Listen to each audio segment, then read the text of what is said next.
DownHome Sports, brought to you by Pinnacle Bank of Texas, the way banking should be. Pinnacle Bank, not another bank in Texas, but Texas in a bank. Now with ATM Live, powered by the people, Monday through Friday, 7 a.m. to 9 p.m., Saturday, 8 a.m. to 4 p.m. You can always speak with a live teller. Dough City Pizza and Burgers, located in Red Oak, Texas. For the best in artisan burgers, pizza, and ice cream, make sure you try something that is delicious right across from the high school in Red Oak. Elite Tire and Automotive, located in Midlothian, Texas. And the United States Marine Corps, the fighting spirit of an entire nation. With today's busy schedules, we need flexibility.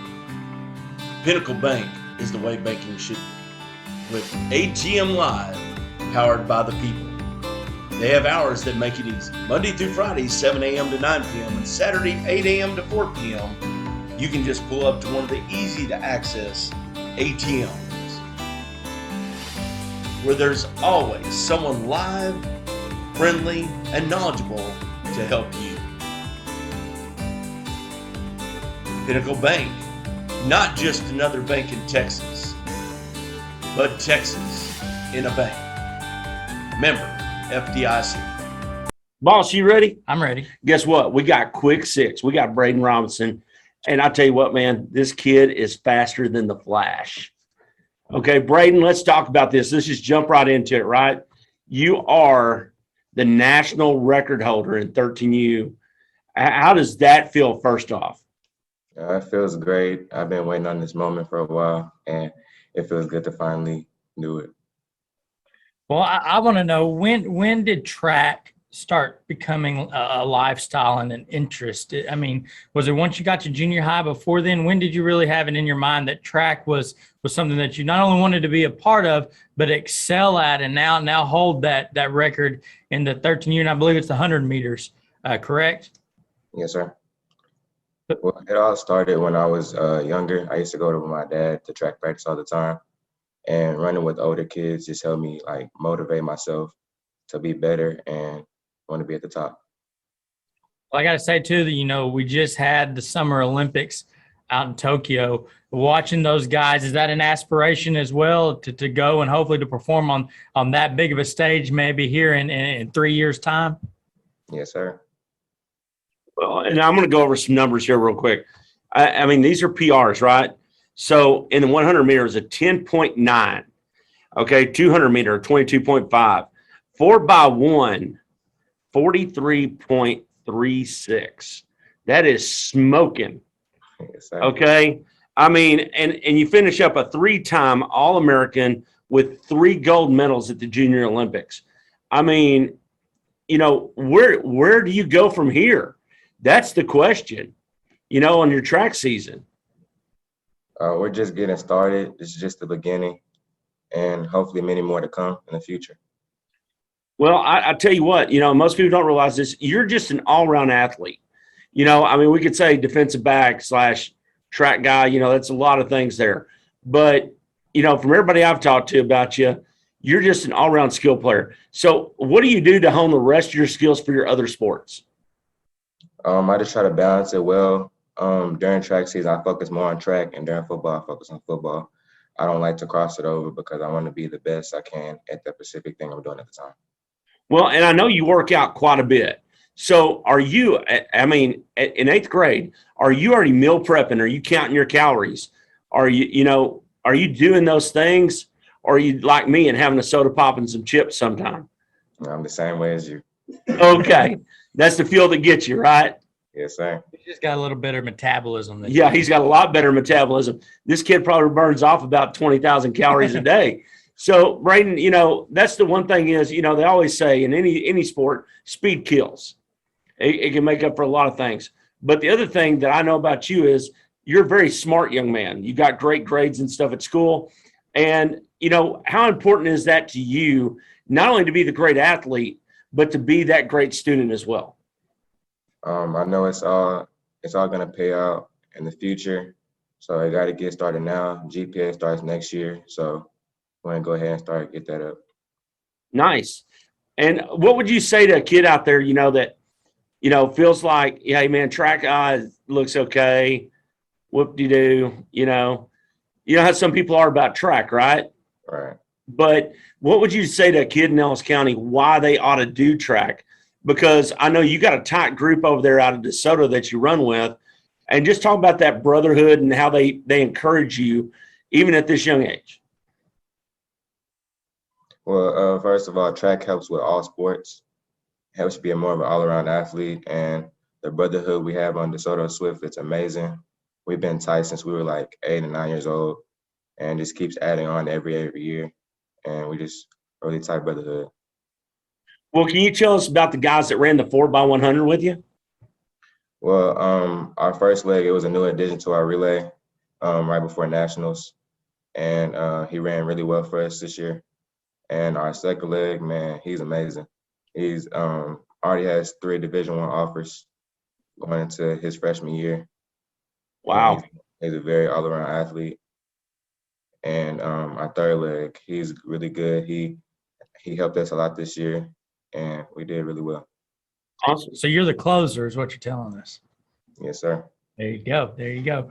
Well, talk to us about that nationals experience and then being a part of the Junior Olympics. Besides just being there and going through your runs, talk about the atmosphere. Talk about being around those other competitors from all over the country and what that experience was like. Well, you always know the big goal, and that's to be in the real Olympics. That's the closest thing you can get right now.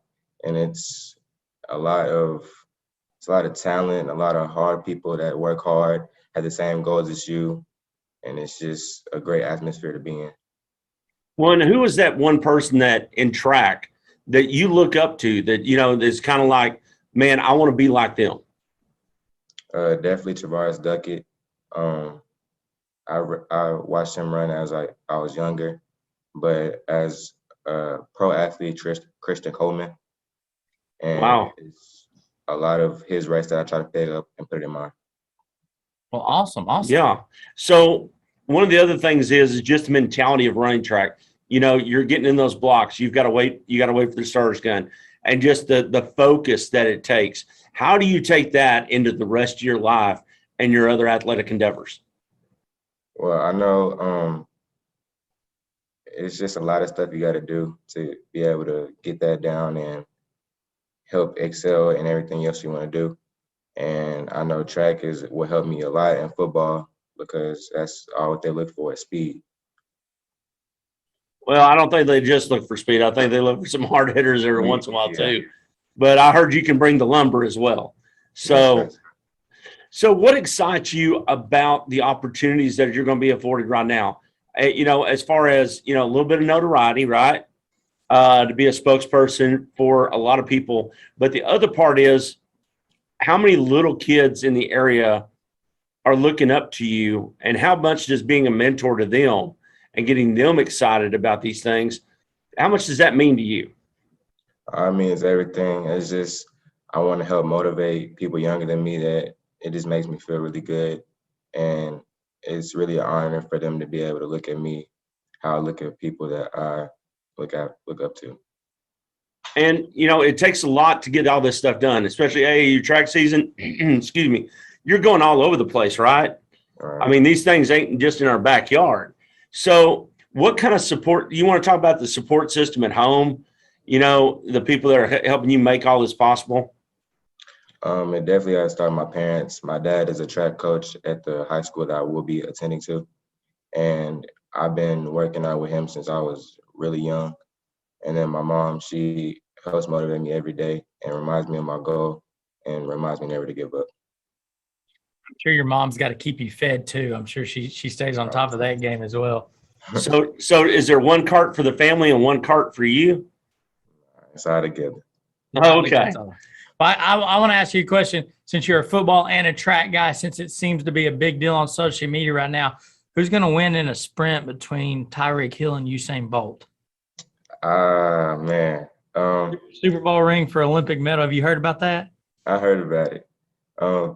It's hard to put it. It's in a 40-yard dash, I might have to get Tyreek Hill because that's just what he does.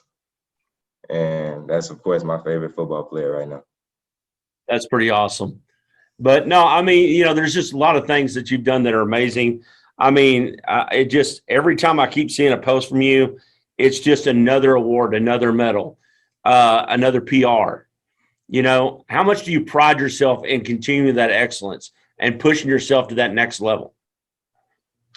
I would just want to say it's like we all have we know the main goal, and you can't stop where you are now. You can never be satisfied for where you are, and you got to keep on pushing to get better and better every time.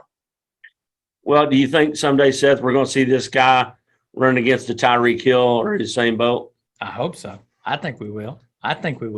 Okay. So what Olympics would you be eligible for, the first Olympics that you would be eligible for? Is it 26?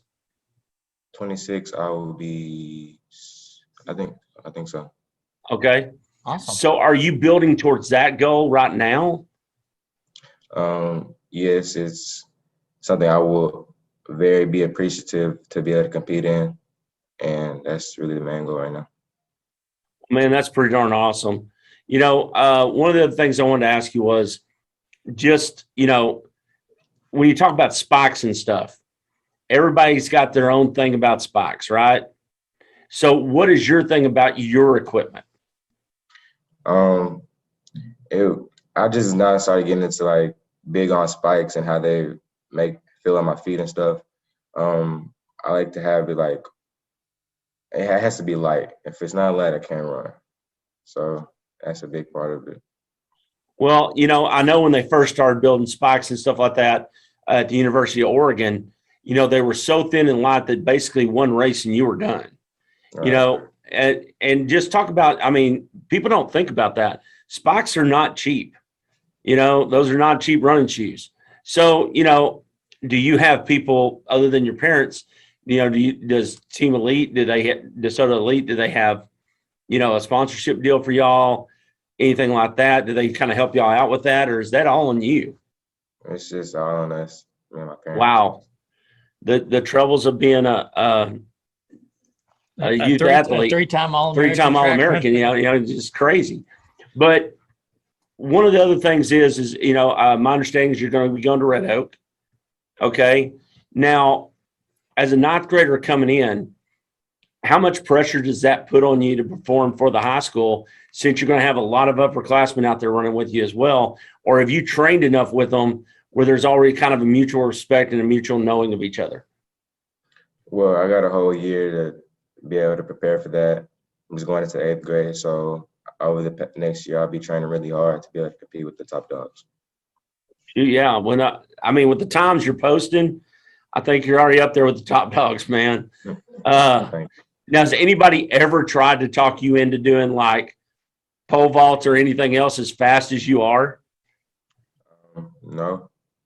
Wow. Can you imagine him going down a pole vault run? That'd be pretty darn amazing. Well, I used to do long jump a few years back. Okay. Well, and that's the thing is you also did triple jump as well, correct? Just long jump. Just long jump. Okay, that's my bad. My bad on that one. But no, man, we want to thank you for coming on. You're our Pinnacle Power Player of the Week.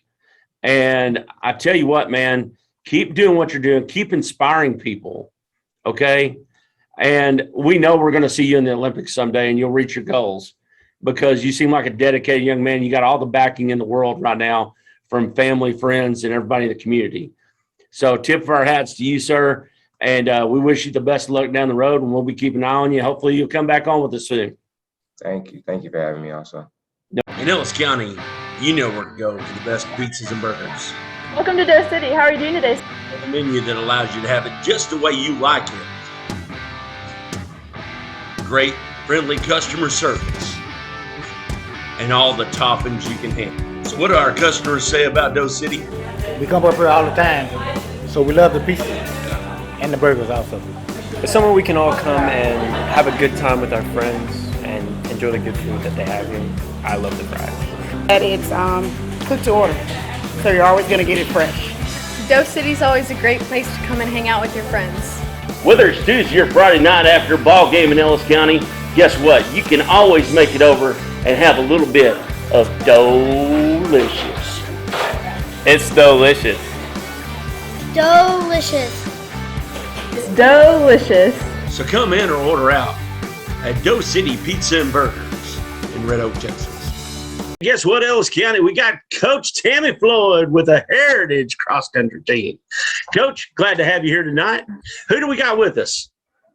We have Maddie Baruman, and we should have a couple of boys. I'm not sure if they're here yet. Ross Hines and Brent Penward. Awesome. Well, Coach, you know, we've had a chance to talk to a few of the cross country teams out there. Y'all just got started with practice. I think it was August the 5th, somewhere right around there. And you got a couple of meets coming up pretty soon. But just talk about how much work goes into a cross country team during the off season. So during the off season, we just try to get like as many miles as we possibly can in. You know, just getting in shape over the summer is very important so that we can start working on speed when we get to practice. So many of my athletes also play soccer or basketball, or I have a lot of wrestlers. And so, you know, this is not the only thing they're doing. So they have to be in good shape for their other sports as well. Well, and Brent, you know, talk about, you know, she talks about multi-sport athlete right there. But, you know, most of the time, not only you're in a 4A level, not only are you playing a different sport, but you're also running those long distance runs for your track team as well. Can you talk about how that affects you? Oh, it's actually like a huge help whenever you do something outside of cross country, because you're already super conditioned from the summer. So when you go in to play another sport or run cross country, do the longer distance track events, you're already set up pretty well. And Ruben, you know, I know you play basketball. Okay. So does that not make it to where, you know, when that fourth comes, that last couple of 2 minutes, does that not make it to where you have that much more energy and able to take advantage of other people that are not as conditioned as you? Yes, sir. It helps me a lot. That's one of the main reasons I do cross country, is to stay in shape for basketball. Very nice. Well, Coach, you know, one of the big things is, you know, we go to a football game, we go to a basketball game, you get people that come out just to watch those sports. Most time across country, it's your team and maybe a few parents that are able to come. But these teams are so tight that they're their own cheering section. You know, I always say tennis, cross country, and golf. Those are probably some of the closest teams that you'll ever be on. You know, just talk about the camaraderie of your team. You know, they watch the other races. They get to hang out on the bus and, you know, just waiting for their own race. And, you know, I just want to throw out that, you know, Brent is a member of the band and he's in the drum line. So, you know, he goes straight from a cross country meet sometimes to getting on a bus and going to the Friday night, you know, football game. And so he, you know, he just is all about Heritage and supporting the people of Heritage. Well, and Brent, one of the things I've always noticed about people that run cross country is normally their grades are really up there. They're some of the top 10%ers out of the athletics department. How do you learn as a cross country person, especially doing music, everything else that you're doing, you know, how do you keep those balances in your life? It's a lot of time management and communication. Like talking to your coaches and directors is very important, so you're on the same track. And then also being able to communicate to get time for yourself, so you have time to relax, or you have time to do homework and you know, hang out with friends and stuff like that. Well, and you know, Maddie, you know, y'all are getting, you know, you're getting all these miles in, you're burning all these calories during the cross country season, and one of the biggest things is getting rest on top of that, you know, to recoup. How do y'all manage that and try to have a social life in high school? I mean, if you got an 8 a.m. practice, you know, or a 6 a.m. practice, you're probably in bed by 8. Yes, sir. It's difficult, but, you know, you get naps in where you can, go to bed as early as you're able to. So you work it out. Gotcha. Well, do you meal prep as well? Or is that something that you personally do? Do you keep a calorie intake book? No, sir. Oh, wow. Okay. Usually well, after meet, we go out to eat lunch because we don't get back until lunch. And, you know, some of them, they can put away some food, especially after they've run that far. Well, I can tell you, but I didn't run it all the time. She ran a little bit of it. And, pasta was the big thing back then. Mm-hmm.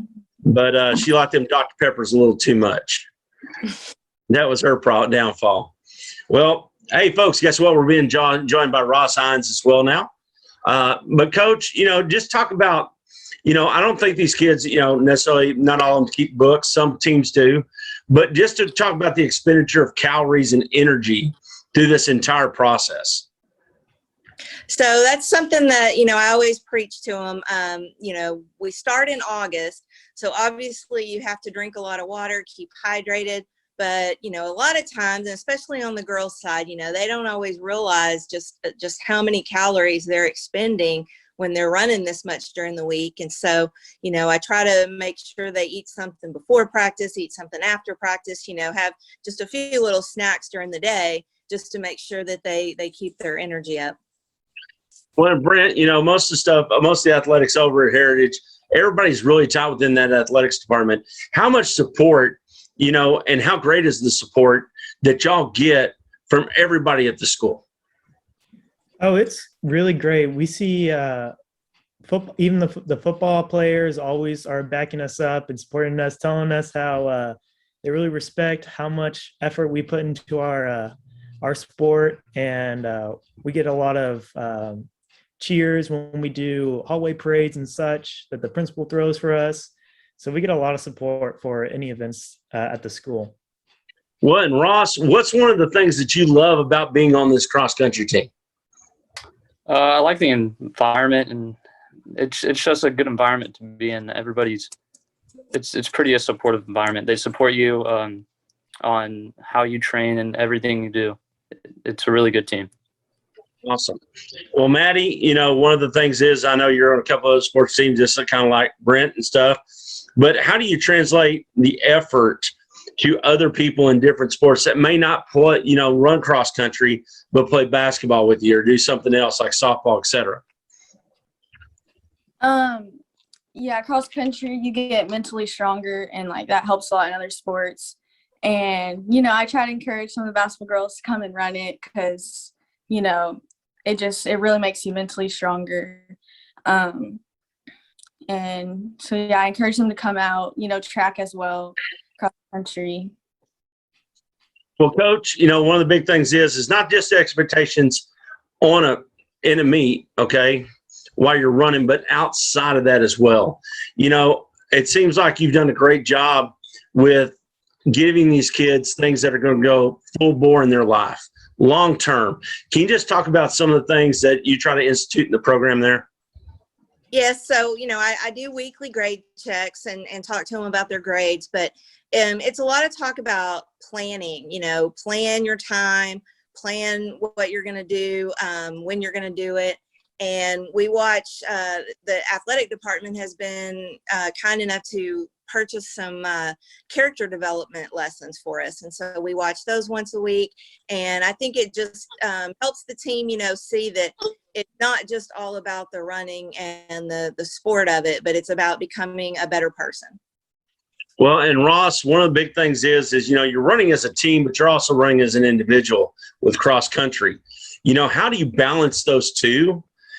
Sometimes people get out to a fast start, kind of get burned out if they're chasing that total PR versus being in their time slot where the coach expects you to be able to make it in. How do you handle that? Well, I really try to, as soon as we get to the line, I really try to focus on myself rather than the team, because cross country, I just try to focus more on me as an individual runner as soon as I get to the line, instead of rather focusing on the team. But during practice and all that, it's trying to get the team up there with you. Okay. And Brent, sometimes during a meet, you'll have another runner from your team next to you. Does that kind of inspire you to be able to talk to somebody for just that moment or give them that look? Hey, we can take this next person, and either inspire you to go up there and take them out or get them to go up there and do it? Yeah, there's an interesting dynamic whenever you're running and you see your teammate right next to you or a little bit in front of you, where you realize that y'all are in this together and y'all need to push each other and work together in a sense. So when y'all see each other and y'all see that look, you say, we're going to take these next few guys and we're going to get up there and get some places, knock some points off. You know, it's a unique dynamic during a race. Well, Brewman, you know, one of the big things is the fact that y'all don't really, I mean, you get to jog a course beforehand, but there's not a lot of time to plan on these just regular meets. How quick do you have to come up as a team, as an individual, with your game plan to attack that course, whether it be hills or flatter, et cetera? Pretty quickly. We walk the course a little bit before, you know, you get to see the hills or downhills, all that. But so you get that, but that's it. And then when you're in the race, it's just as you go, you know. Gotcha. Well, I can't imagine. I know some of these courses y'all run, they're finishing on hills. Okay, I'm better on the downhill than I am the uphill. I always tell a couple of coaches that. Well, Coach, talk about a couple of the meets y'all got coming up. What's coming up next for y'all? You know, first meet coming up, and where we can go with what y'all run. In a couple of weeks, we have a meet down in Hillsboro, and that's where they hold our district meet in October. So we always like to go to that meet beforehand to see how the course is laid out, and you know, so I can show especially all the new people. I have a ton of freshmen this year, most freshmen I've ever had. So, you know, they've never seen the course, so I want to make sure they see that. And then this year, our regionals will be over at Lynn Creek Park in Grand Prairie, and that's where we ran last Thursday, and we'll run one more time there. And then the first week of September, we have a meet here in Midlothian over at the stadium, and so that'll be the MHS meet. And so we're looking forward to that one because it's right here where a lot of people can come watch. Well, folks, if you haven't been out to What's Cross Country, you need to do so. It is an awful lot of fun. There's some great athletes, great students, and great coaching. We want to thank y'all for joining us here tonight, and we're going to keep our eye on you and hopefully have y'all back on later during your year. Elite Tire and Automotive. Ever have one of those days and just need a little hand? Well, with our remote services, we'll just hop right on it.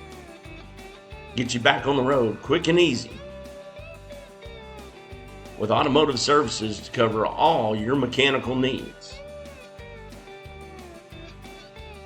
Need that state inspection done? Well, we can do that too. So roll on in and see a friendly face. Give us a call and we can be right on the spot to assist you.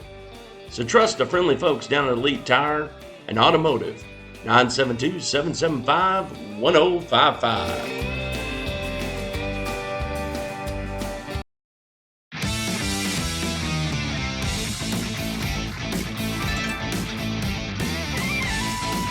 Caden Saxon, senior, class of 2022. Jaden Barr, class of 22. I'm a running back / wide receiver / free safety. I'm Omar De La Hoya, and I play right tackle, offense, and defensive end. And I'm graduating class of 2022. Hi, I'm Bryce Ballard. I play left guard on the offensive line, and I'm class of 2023. My name is Kaimana Nakoa, class of 2022. I play DN, D tackle sometimes. Well, I think it shows them that hard work and execution pay off. So, 10 games last year, you know, you always want to do better the next year. So, better than 10 games, get you playing into December, and anything's possibly 1 or 2 games away from having a chance to do something really special. So, I think it's a byproduct of the kids' work ethic and buying into what we're doing around here, and they're starting to reap the rewards and the benefits of that.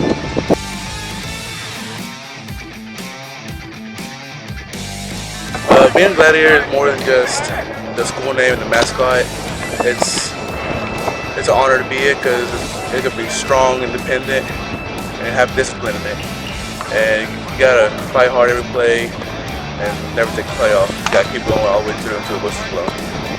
It's hard work and play gold and white and playing for all the fans. It means everything. It's kind of a way of life around here growing up. That's all the little kids want to be when they grow up. To be a gladiator means you have to have integrity. You have to be respectful to others and play mean on the football field.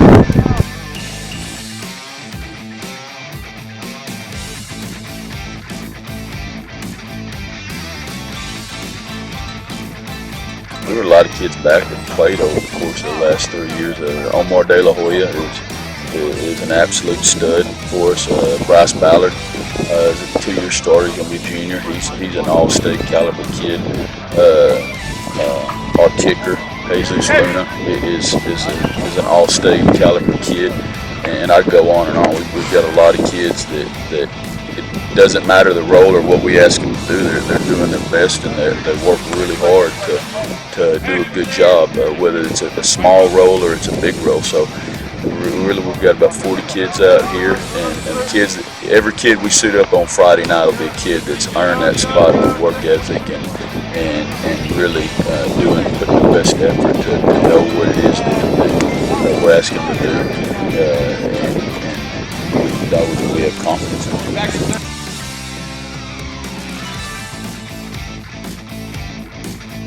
It doesn't matter. I'm small, I'm a lineman, but I'm one of the best we have.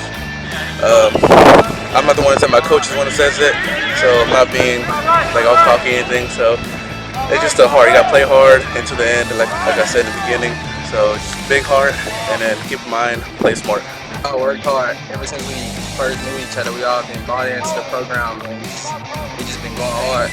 We worked really hard in the weight room. We definitely got stronger and faster this year, especially our offensive line. I like to say it definitely helped us out. Proud of the hard work all the boys put in. Last offseason, we worked really hard for this, and as long as we just stay together and stay as a unit and remain as one, I think we can make pretty far ourselves.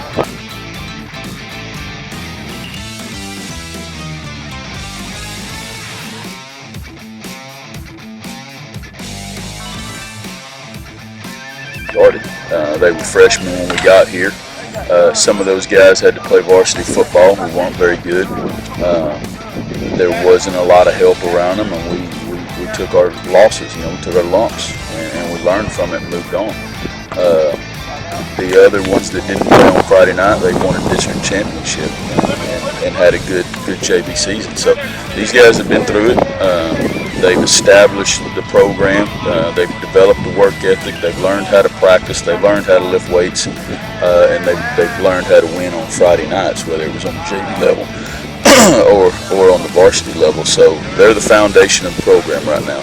And so when they leave, we're going to expect the incoming freshmen and sophomores to build on what they've done. But they've done Italy proud. They've done a good job. I mean, they're high character kids. They've got a great work ethic, and that's why they're winning games.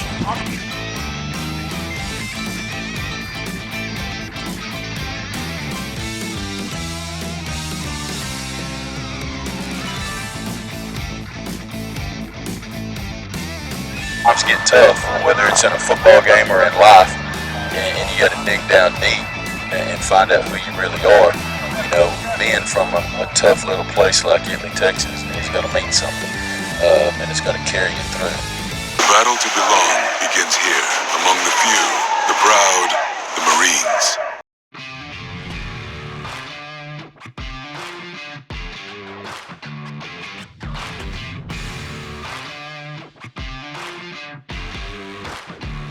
When they step on the court, when they step in the gym, when it's that season, that's what they are, whether it's their sport or not. They're going to give it all, and to me, that's something that's rare to find whenever kids say, like, softball is my sport.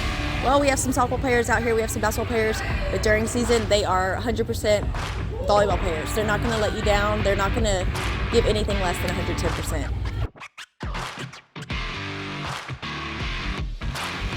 My name is Cambry Cortez. I play an outside hitter and a setter, and I graduate in the class of 2023. My name is Alexis. I play a setter, and I'm class of 2023. Chloe Cisneros. I'm a junior and 2023. I'm Morgan Zalvanek. I'm a libero, and I graduate in 2023. I just makes a difference, when you can see the smiles of the girls and see the smiles of the coach and see the smiles of the fans. It feels like we're starting to get back to normal, and it's a whole lot easier to get excited when you can see excitement.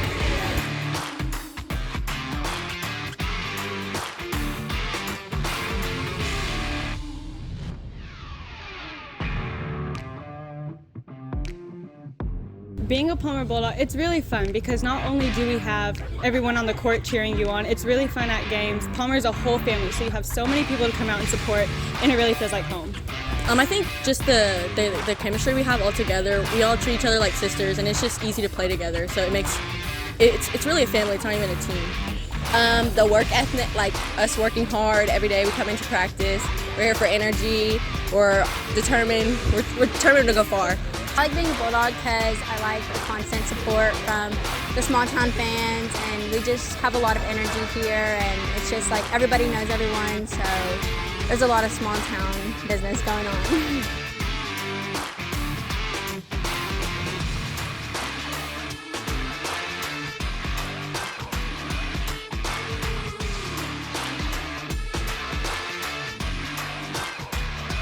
The base of the athleticism, it translates in every sport. The athletic movement, even just learning how to deal with adversity in different ways, it teaches them everything, and they can take it from sport to sport and learn from it even if they don't think they can.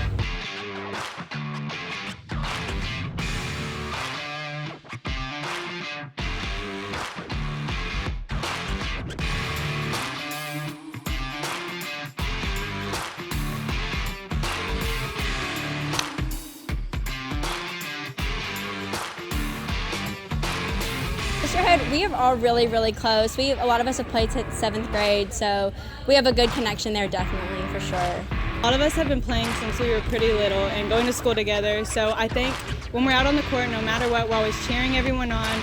No matter how hard it is, we're always going to get through it together, and that makes us really tight. It's really good. We're all close. We're all really close, and we all pick each other up when we're down, and that's like one of the biggest things we have here is that. We've all grown up together, so we've been playing since 7th grade, and we're just sisters. It's really tight here.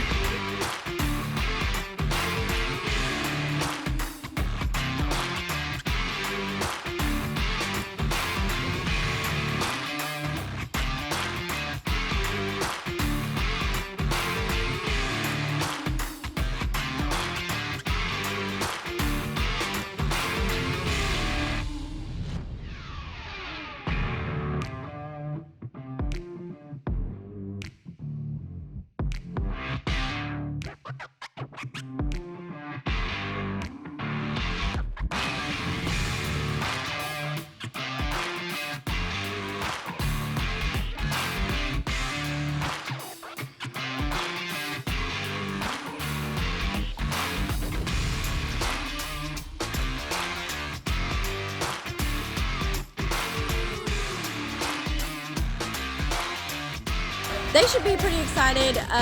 Right now, we're working out the kinks, but overall, we have a lot of potential to do some big things. I really think overall that this is going to be the team to watch this year and next year because we have a really solid group of girls.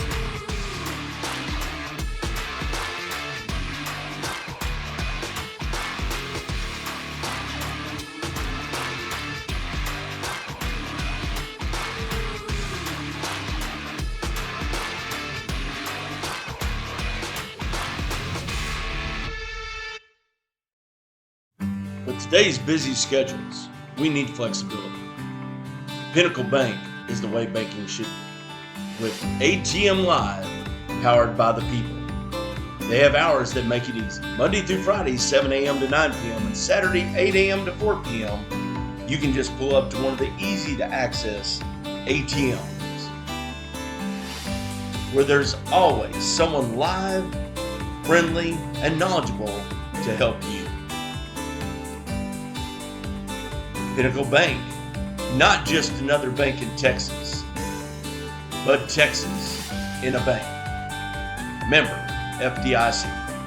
All right, House, take her away. We're welcoming in Midlothian Heritage Jags volleyball program. We've got Coach Rhonda Curry, who is filling in for Coach Weber, who is at home with a beautiful, beautiful baby girl. At least our sources tell us that. Yeah. And then we've got Sydney Dixon on with us. We appreciate both of y'all taking time out of your evenings to join us.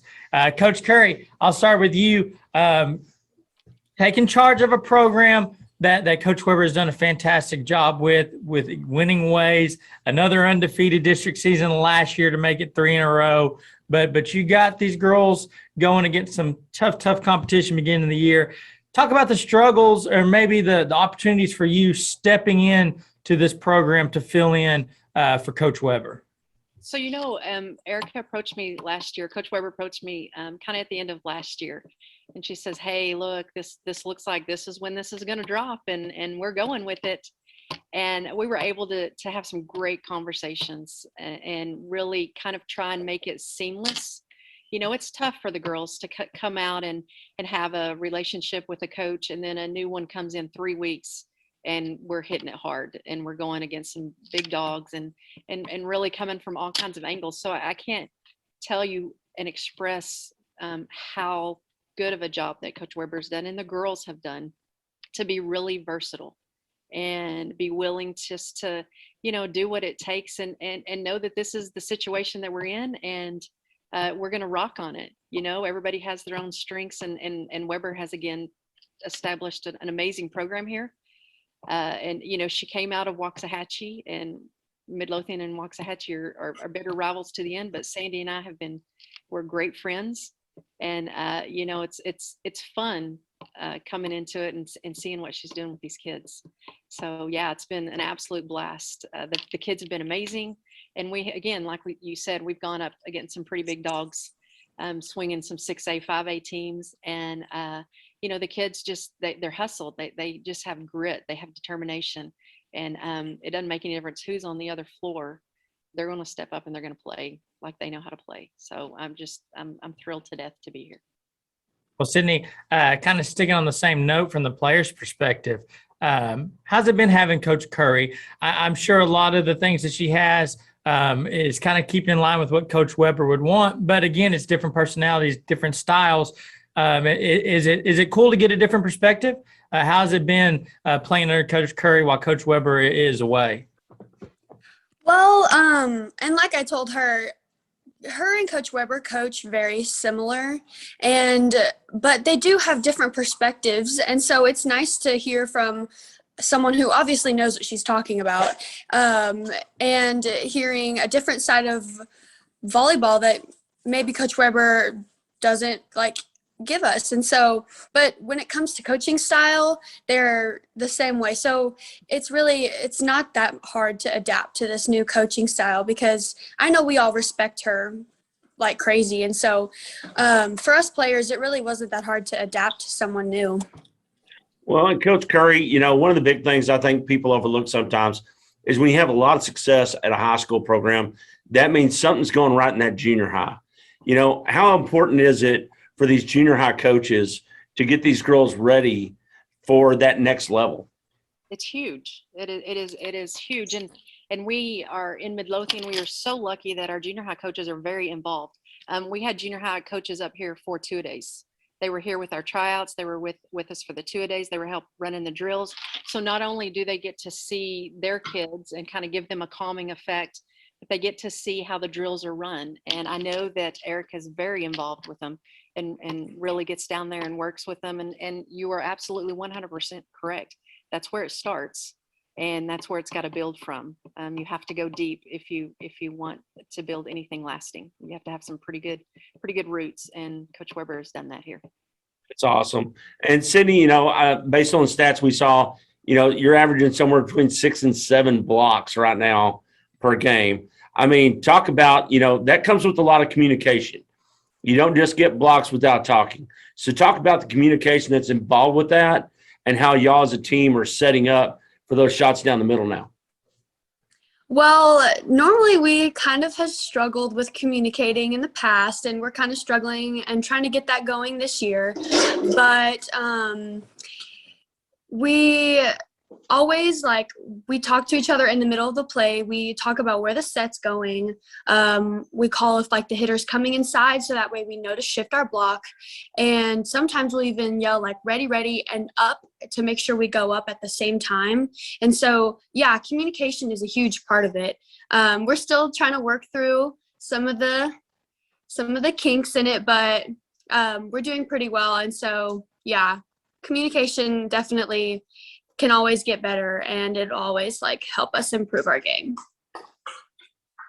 Well, if communication is needs improved, I would hate to see what y'all will be like when it's on point, because y'all seem to win with a lack of communication anyway. Coach Curry, kind of talk about maybe some of the difficulties and challenges for a group that only saw the graduation of just a handful of seniors this past year. You got a lot of young girls that got a lot of varsity reps, but a couple of the girls who left were pretty key components. So talk about how the team is picking up the slack there, and maybe what are some of the differences y'all are seeing on the court this year compared to, let's say, just last year. Absolutely. You know that, anytime that you have a very strong personality and can put the balls away like Schmidt did, you know that you're going to come back and you're going to be a different program. And that's what we're looking at. It's a different setup. It's not going to be 1, it's going to be 12. And that's how we're approaching everything. The kids are learning to spread the court. They're learning to utilize all hitters. We're being a lot more aggressive on back row. The setters, they're getting a lot of practice on really moving the ball around, which is going to be very important for this team. We're not big by any means, and so we're not just going to go out and just crank on the ball down other opponents' throats. We're going to have to play smart ball. And that's exactly what the kids are doing. They're learning how to play that. They're learning how to push it out, and every single hitter is getting involved in the offense. And that is just really exciting to see. It's great to see how they're really starting to talk and realize, you know what, I'm going to call it and I'm going to get the ball. Like it's a different mentality, and they're really taking off with it. I can't be any happier with the aggression that they're showing all hitters, all the way around to our back row. We're running 4 attacks at all times, which is amazing.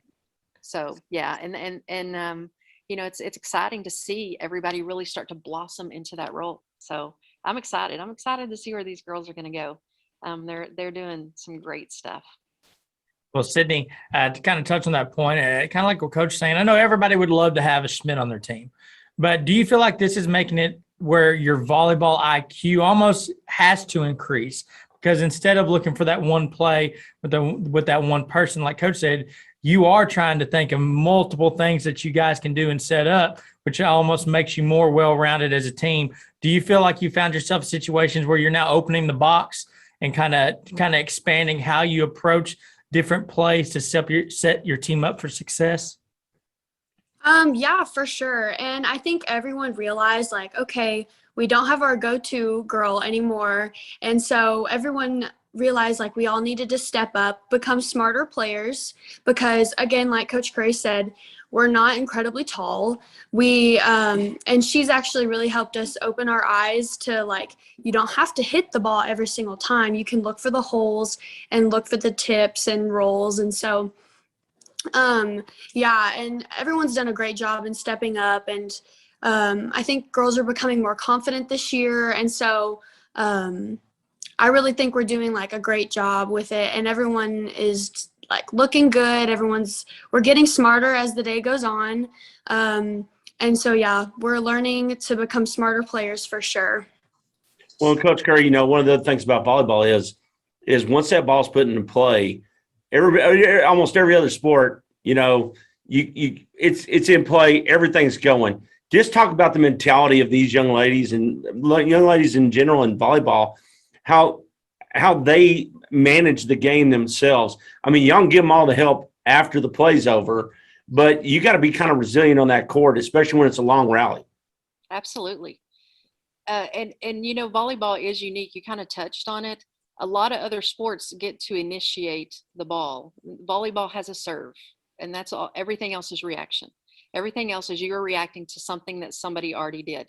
And so you're having to go on the fly. You're having to, so that the pass wasn't exactly where you wanted it to go. It was 2 feet behind. So now you have to adjust your approach, or you have to, it's a lot of reaction, and the kids are doing incredibly well on that. They really are going up and making the smartest plays. And again, it's not to say that we can't hit with the best, because we can. And again, I'd put them up against the best, and we can still bang away. But I love that they're becoming more well-rounded, and they're able to see the situation develop and be mentally smart about it, because kind of like what Sydney said, it's not about how hard you put it down. It's that, did it touch their floor? Because that's still a point. And the kids are really starting to buy into that. And, it's really fun watching them develop into that. Well, ain't nothing wrong with a quick set, right? Nope. But That's Sydney, not now I'm going to ask you a question I ask everybody, okay? So one of the great things about high school sports is those bus rides, okay? Especially if you got a big win. So I'm going to give you a chance to call somebody out here. Who's the person in the back that's got the speaker, getting the playlist, getting everybody to do TikTok, stuff like that? Well, we have one girl, Emily. She's the one that always brings the speaker, and then Allie, she actually is using our playlist that we used last year for home games. She got from her sister Elizabeth. Okay. And so yeah, it's them too. They're always cooking up something in the back of the bus, like they're getting the music rolling, and so yeah, it's mainly them too. Was that not something that kind of got robbed from last year's team a little bit? Was, that thing of bonding on those rides, being able to, actually sit next to each other on a bench. I know these sounds like minor things to most people, but when you're an athlete out there, does it not make a huge difference to you in your game? Well, I mean, it was definitely really hard because I just love being surrounded by my teammates. And so I did feel like it took away from our bonding a little bit. We still were all really close, and we all we loved each other. And so, but now being able to act on it and be closer, I think it's definitely helped our bonding. And now we're becoming a big, a unit and a team. Awesome. Well, Coach Curry, I know you guys have North Forney at home tomorrow evening, but maybe what's some of the things that we can be on the lookout for that you would like these girls to kind of round out before district play starts up here in the next couple of weeks? So, we're going to shore up our defense a little bit. When you go against bigger teams, they're going to be over our block. So you still got to find a way to defend that ball. And so that's what the kids have really been doing. And I absolutely love going and playing in bigger tournaments simply because of that fact. It lets you know what needs to be worked on. You're not going to benefit if you're just constantly staying at an even level. And these kids, each game, I see them improve on something. And that's amazing. That is just so fun to see the growth that they're having. So yeah, we have a couple of defensive stuff we're going to work on. And then, timing, it's tough to get the timing with setters. It takes a lot of time and a lot of work. And like I said, everything's a reaction. The pass is off the net. How's your shoot going to go? How's your quick going to go? Are you going to go to the setter? Are you going to go behind the setter? So just a lot of stuff that they're really starting to own up to and really get in and come into their own on just talking and verbalizing where they want to go and what they're going to do. So I'm just excited to really see the hitters start to blossom all the way around and have a very balanced offense. I think that's key for this team, and I think they're going to rock it. I think it's going to be amazing. And Sydney, we're not talking records here, okay? But what are your aspirations for this team as a whole? What do you want to see this team accomplish together? And, we're not talking about playoffs or state championships, anything like that. But what would you like to see come out of this team as making their mark on the Jaguar program? Well, I just want us as a group to be known as the team that was the most well-rounded. And because we have multiple good hitters.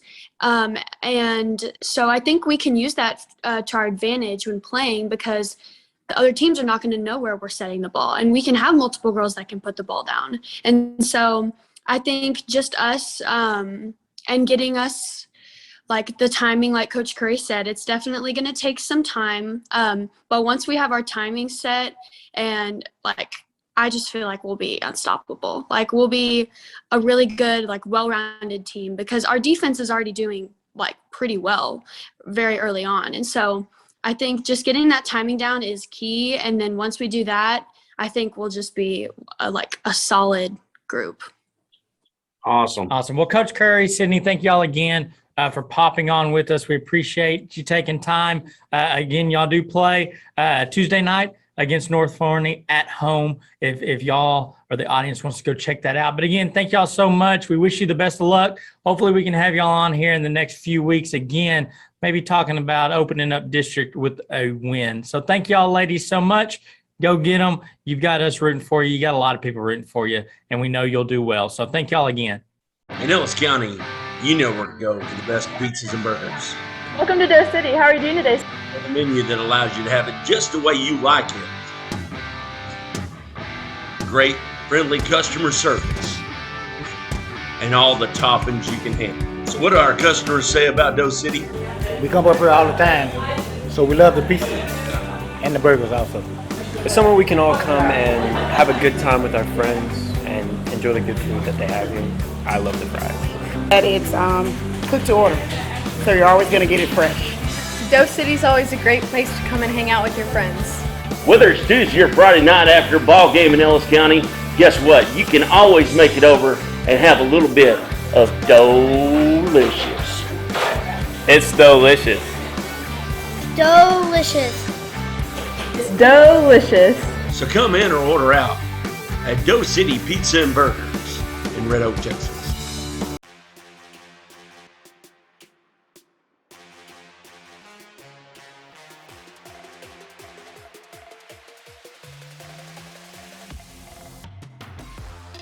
I'm really proud of them how they will go out into the community and they get jobs. The fans see them at Sonic, they see them at the snow cone stand, they see them at McDonald's, and they always compliment their manners. And that, to a coach, that just makes you light up.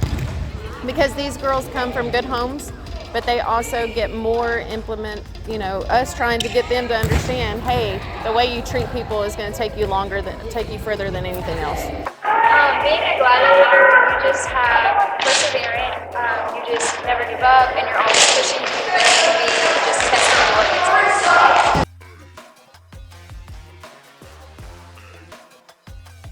To me, being a lady gladiator is someone that is always hardworking, on time, and someone who's also focused. Being kind and family and always having each other's back.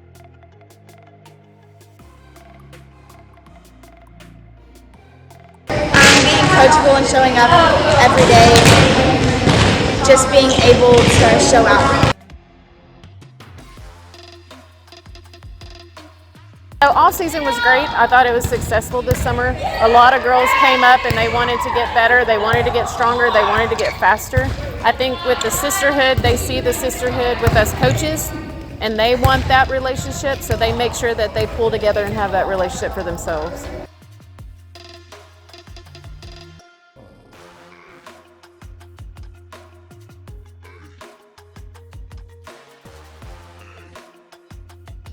Being a gladiator means to me to just work hard all the time. Like, don't take anything lightly. Every practice is an opportunity to get better and get stronger so that we can win. This group is very talented. I've had the pleasure ever since I started here 6 years ago to have a talented group every year. And so to take these girls to the next level, to make sure that we are doing everything possible for them to reach their goals that they have set, and their dreams and their hopes, just making sure that I do everything I can to make it reality.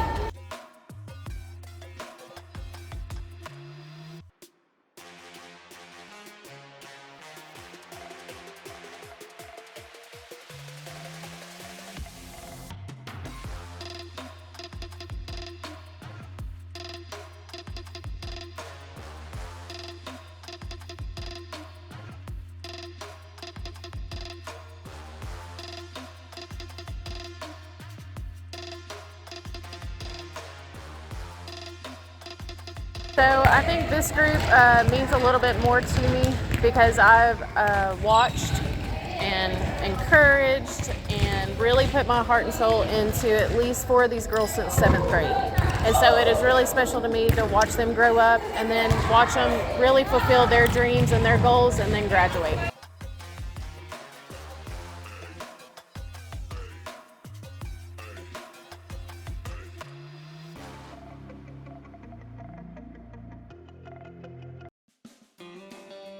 Elite Tire and Automotive. Ever have one of those days you just need a little hand? Well, with our remote services, we'll just hop right on it. Get you back on the road quick and easy. With automotive services to cover all your mechanical needs. Need that state inspection done? Well, we can do that too. So roll on in and see a friendly face. Give us a call and we can be right on the spot to assist you. So trust the friendly folks down at Elite Tire and Automotive, 972-775-1055. Guess what, Ellis County? They like to run long distances and have a lot of fun going up and down hills. It's the Waxahachie Cross Country. Coach De La Cruz, glad y'all could join us tonight. Why don't you introduce everybody you got here with us? Okay, so guys, hi, I'm Coach De La Cruz.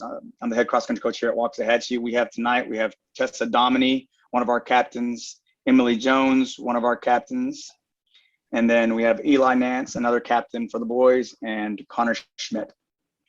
Well, and Coach, we're going to start off with you, okay? What most people don't get is, these kids are not only going to run cross country, but a lot of them are going to be your long distance runners come track season as well. Yes. But talk about the mentality it takes to be a cross country runner, because it's a lot different than a lot of other sports and what you'd think. Well, I think just like anything, it's hard to understand something unless you've actually been part of it or you've done it yourself. And that's anybody in any direction. And the mentality it takes, in my opinion, to be able to willingly, because our kids, majority of our kids willingly run year round, and we do run 6 days a week. And we do give them 2 weeks after cross country season and 2 weeks after track season of a break. But besides that, they're running year round, and they're whether it's on vacation, whether it's during the cold, the hot, and a lot of people don't understand that mindset. But that's what it takes to be successful in cross country. And these kids most of our kids are honor students in AP classes, pre-AP classes, top of their class, are part of other organizations, are going to be the future of America. They're doing all those things that are tough. And then they're also running and making that, count. So I think they're pretty tough, because I think these kids are preparing themselves for the future, not only to possibly win district championships, but also to be better men and women when they get out in the real world. Well, and Tessa, with that being said, like Coach said, people don't get, you're out running at night, early in the morning, and then you've got your schoolwork on top of that. And how many salutatorians have y'all had, Coach? Just on a side note there. Salutatorians and valedictorians. It's like 6. I would say at least 5 to 6, not including kids that are number 3, 4, 5, 6, 7, 8, or 9. So I think there was one year we didn't have a salutatorian or valedictorian, but they're like top 10 in their class. So. Exactly. But you put all this time into an athletic endeavor, right? But then you're keeping those grades up as well. Just talk about that, how that prepares you for the future in life as you move on. Well, I think the number one thing is just balancing all of the extracurriculars and grades. I've been told that's a very important life skill. I hope to use it one day. And I think that's really a big part of it, is just having the mentality that says, I've got a lot going on, but I know that I can do it, and practicing time management now, especially, that's really going to be a good skill going forward. Well, Connor, with all these distances and stuff, how many calories are you burning through in a week or a day? Well, quite a bit. Probably about, I have no clue. Okay. I'm sorry. Well, no, but do you meal prep and everything like that? One of the biggest things is getting enough rest for recovery, stuff like that. Can you speak to that a little bit? We have these things called journals where throughout the week we write down like how many how much calories we eat, of course, throughout the day. Like if you have like chips or something, you have to write that down. Whatever you eat, whatever you drink, you have to write that down. You have to keep track of that throughout the week. And by the end of the week, what we do is we submit it to coach, and he makes sure we keep on track with our calorie intake and everything like that. And Emily, going from a calorie perspective, just staying hydrated has got to be a challenge. How do y'all accomplish that as well, especially as much energy as you're putting out and everything? Well, usually it's really tough because, you have all of these other drinks like sweet tea or like lemonade or something. So, just trying to keep a water bottle by you that's always filled and just taking sips throughout the day and making sure that you're getting enough water. That's really how we can do it to stay hydrated. Okay. And Eli, people must think that you're a vampire, that all y'all are vampires. Y'all come out early in the morning, late at night. How much sleep are y'all trying to get that body recovery? What we should be aiming for is 8 to 9 hours a night. So sometimes that means like if we are like trying to wake up at, say, have practice like 6 a.m. or something like that, that does mean if we're trying to get like that 8 or 9 and going to bed at like 8 or 9 in the night. Well, that's kind of early for somebody in high school, let me tell you. Yes, sir. Well, Coach, before we get on to this year's season, let's talk about your Hall of Fame over there at Waxahachie. You just inducted 2 people. That'd be Allison Moore and Emma Curry. We're about to induct the third one. Okay, I wasn't sure about that, but you could speak to that as well and just what they've meant to the program. Well, we've inducted Allison Moore and Emma Curry this past weekend because we usually do this induction at our race, which is this Saturday coming up, which is the Waxahachie With Us Invitational. And because they're both going off to college and starting their running careers in college, one going to Vanderbilt University, the other one going to University of Kansas, we did it during this race. And, the things that these 2 young ladies did, and also Sebastian Calderon, who's going to UTA, which is University of Texas of Arlington, is they helped, specifically our 2 girls, they've been our captains for 3 years. They helped develop our foundation for the girls on the girls' side. Before these 2 young ladies got here, the girls' team had never won a district championship. We had gone to regionals 3 times, one time in '98, one time in 2004 or 2002. And then the first year I took over, we got to the regional championship. And then after that, when these 2 young ladies came in, it was district championship, district championship, district championship, district championship. And so they won 4 in a row, and they showed people and gave them the permission, so to speak, and the other ladies that were coming in, to what it took to get to that success, day in and day out. And, so they did a lot for us, not just on, time wise and not just district champion wise, showing the young ladies how to be, professionals and being their best. And then when it comes to Sebastian, he came from another school, but then really quickly just became a leader, worked hard. And when it was all said and done with, he became the 3rd all time in in cross country history in time. And then in track, he became the leading 3,200 meter in school history and, personal record and school record. And then in the 1,600 meter, also the school record, and top 4 in the 800 in the school history. So all 3 of them are part of that legacy, and continue. So the people behind them are actually they have a blueprint of what they have to do.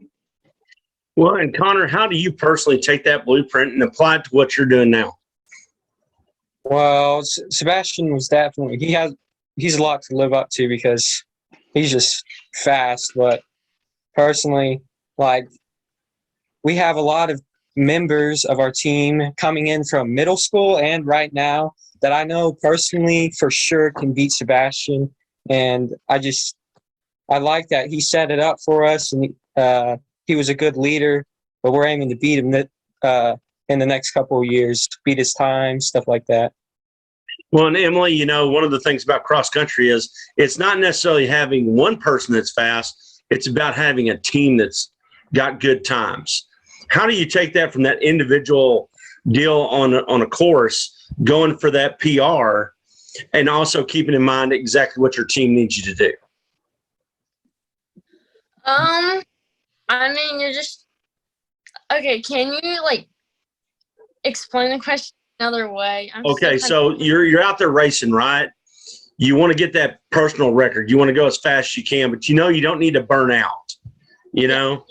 So you got to also remain in your head about your team, you know, and where your team expects, you know, where coach still got to expect you to kind of finish every week. You know, you need to get those placings. You know, we're expecting you to be at this time. But at the same time, you got that personal drive going. How do you balance the two when you're racing?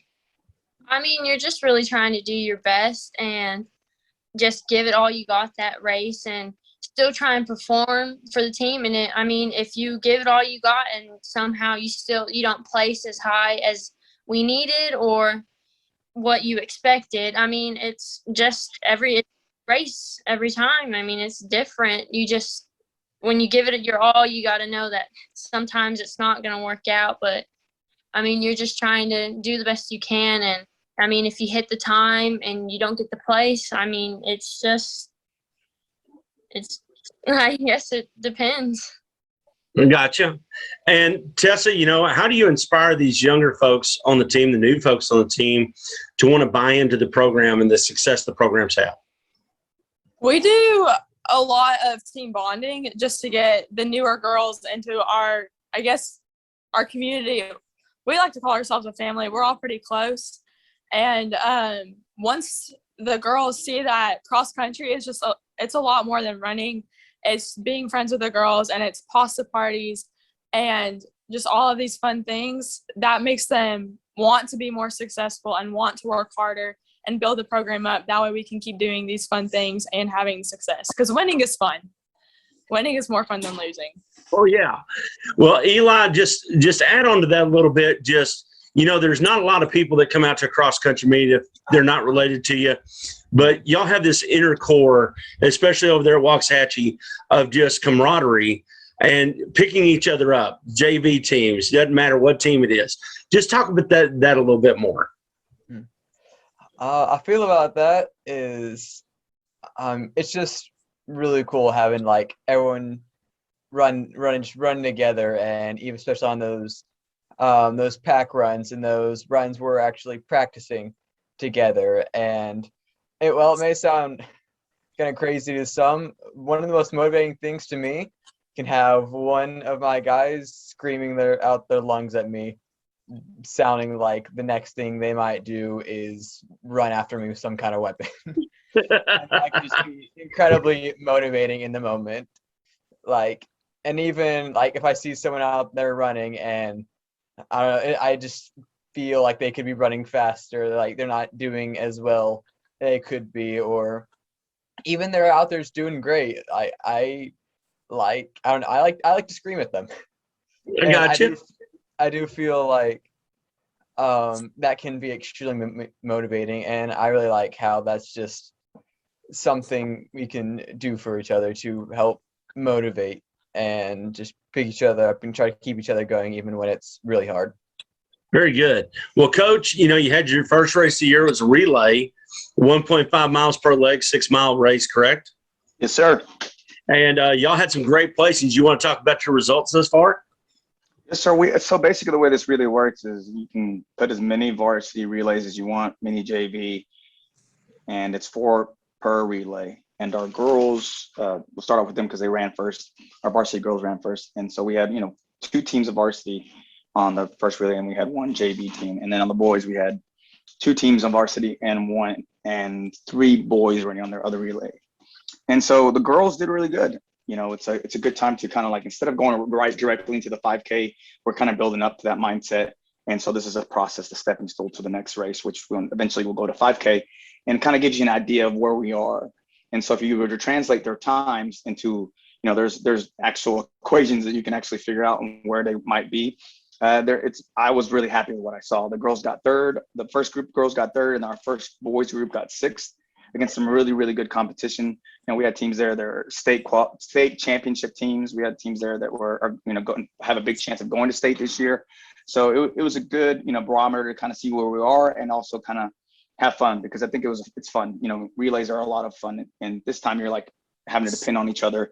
And so, for example, if the first girl goes and she's behind or ahead, you have to make adjustments, because you can sit there and just say, run your pace, right? But there's that part of you who sees somebody 40 feet away from you and thinking, well, I have to win this for my team. And if you do that, it might work out because you actually can go that pace, or you can push too soon, too quickly. And then somewhere towards the end, you're starting to, get tired. So it's a good way to check mental toughness, to check that, all right, when I'm starting to get tired and I actually want to quit, or I want to slow down is a better word for it. And then you keep pushing. It's a good, it's a good feeling knowing that you kept pushing through that. And I'm sure a lot of our kids this past Saturday, they were part of them. They were like, oh, this is painful. And I really want to slow down because it's faster. Their 1.5 mile will be faster than their 5K pace. And so we're in cross country mode, not track mode. And so I saw it on a lot of their faces. There were times where like, okay, it looks like they want to back down, but they didn't. They kept pushing forward, which is showing how mentally tough they are. Well, that's pretty amazing. I mean, I'll give it up to all four of y'all. I saw some times posted, and y'all go faster than my truck can move. Of course, I got to beat up old Ford.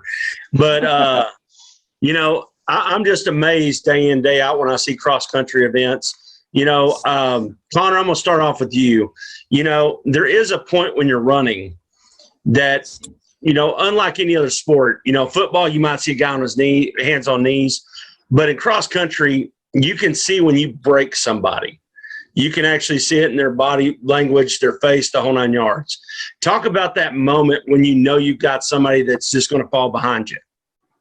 Well, I feel like whenever they're looking back at you, like, oh man, this guy's right behind me, and all of a sudden you just blast past them, and you could see them they were trying to keep pace with you the whole time there. Like you have someone right next to you trying to keep pace with you the whole time, and all of a sudden you pick up the speed, and they just slow down because they know they're defeated.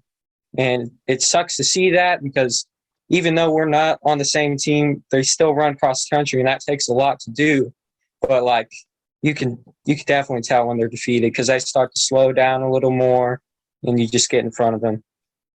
Well, and Tessa, is it not just an amazing thing? I mean, y'all people don't realize that the courses, y'all don't really get to go see them too much. So you got to make a quick game plan. How fast does your brain have to work depending on the style of course? Well, we always jog the course for our warm-up, and that tells us a lot about the course, just hills and all of that. So I remember last year there was a course where you finished going uphill. And so we always say, okay, with like 300, 200 meters to go, you start kicking. And I think that's really the biggest part. And we kind of gauge, depending on how many hills, we kind of gauge how hard you sprint up it the first time, how hard you go up it the second time, and just stuff like that. Right. And Eli, like if you're able to run with one of your teammates, right, is that not an advantage that if you have two people that are kind of the same pace throughout a course, to be there to motivate each other and push each other just a little bit further, like Coach said? Yes, sir, definitely. I just feel like it helps a whole lot just to even have partners to be there and like have that just kind of thought in your head, like, okay, I'm not going to let him down, and he's not going to let me down. We're going to stick it together even if it hurts.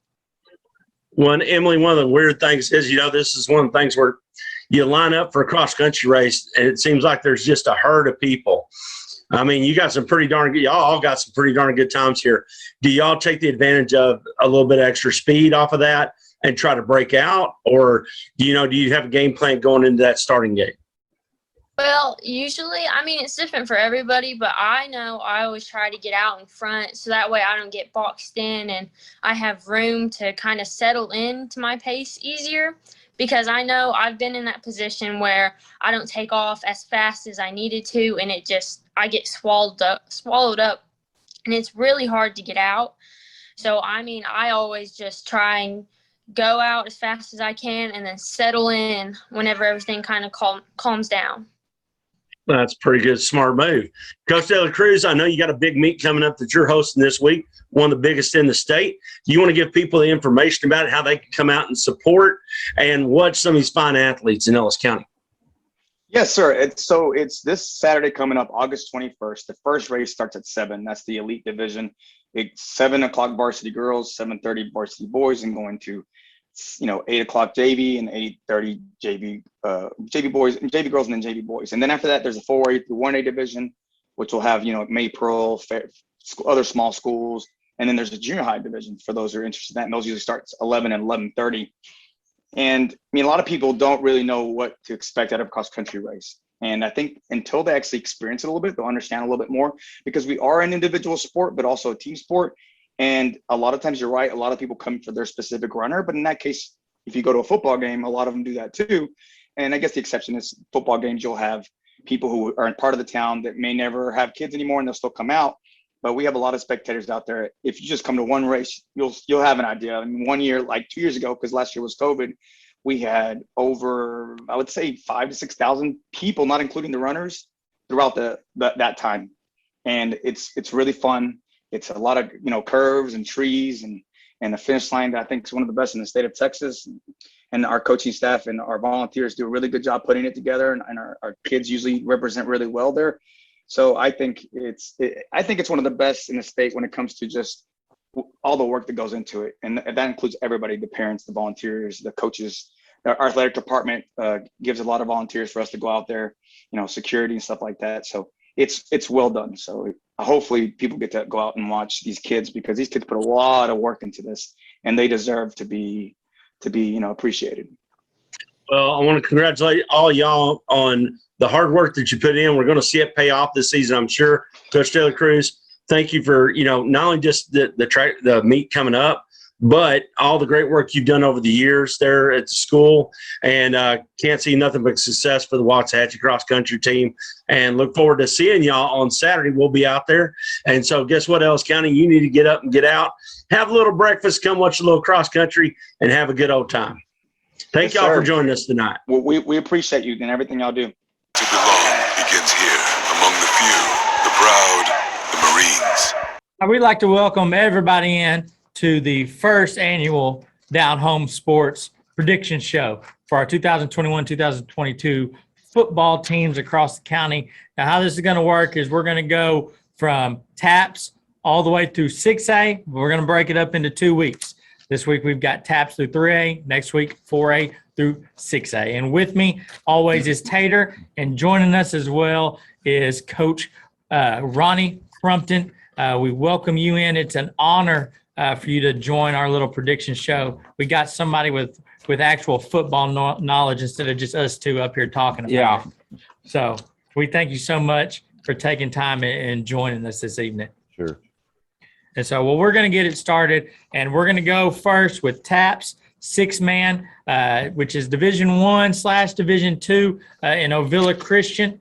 They are joining a district. I say joining a district. They've been in a district where last year they went 5-4, 3-3 in district. They made the playoffs, but got knocked out of the first round.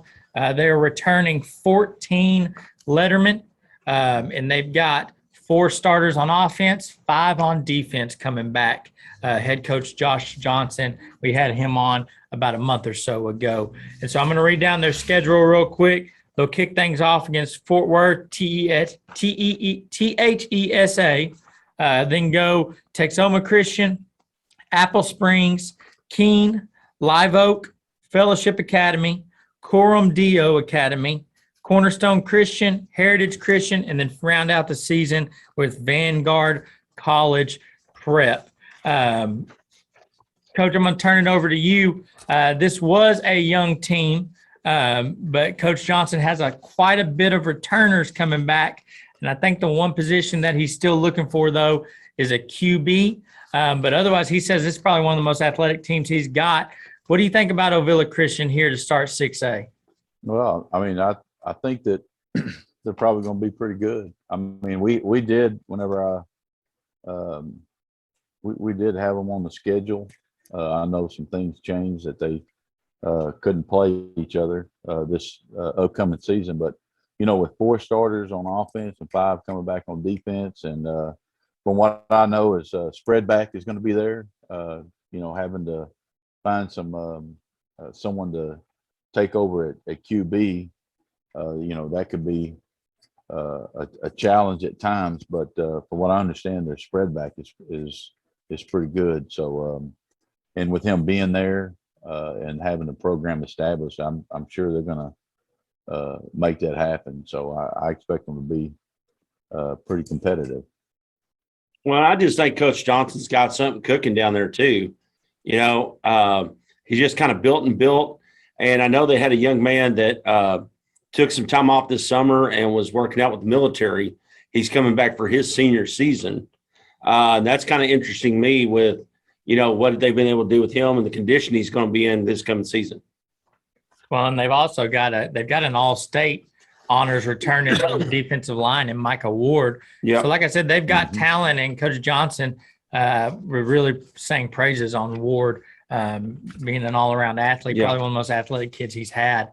And that, Coach Crumpton, I'm going to ask you, who still sits on the 6-man board, when you're looking at 6-man football, I know if you don't have a quarterback in a lot of different leagues, I mean, it's over. Not always, depending on what you got around it, but that's kind of a position of high need. And I know it's important, but in 6-man, is it one of those things where if you've got enough talent around, since so many different people are involved in different scenarios, is a quarterback a position that you can not necessarily get away with, but it's not as prevalent in 11-man football? Well, I mean, I'm going to say you still got to have somebody that can run the show. Yeah. You know, last year we had a young man, very talented, but it was his first year to be a quarterback, and on the varsity level.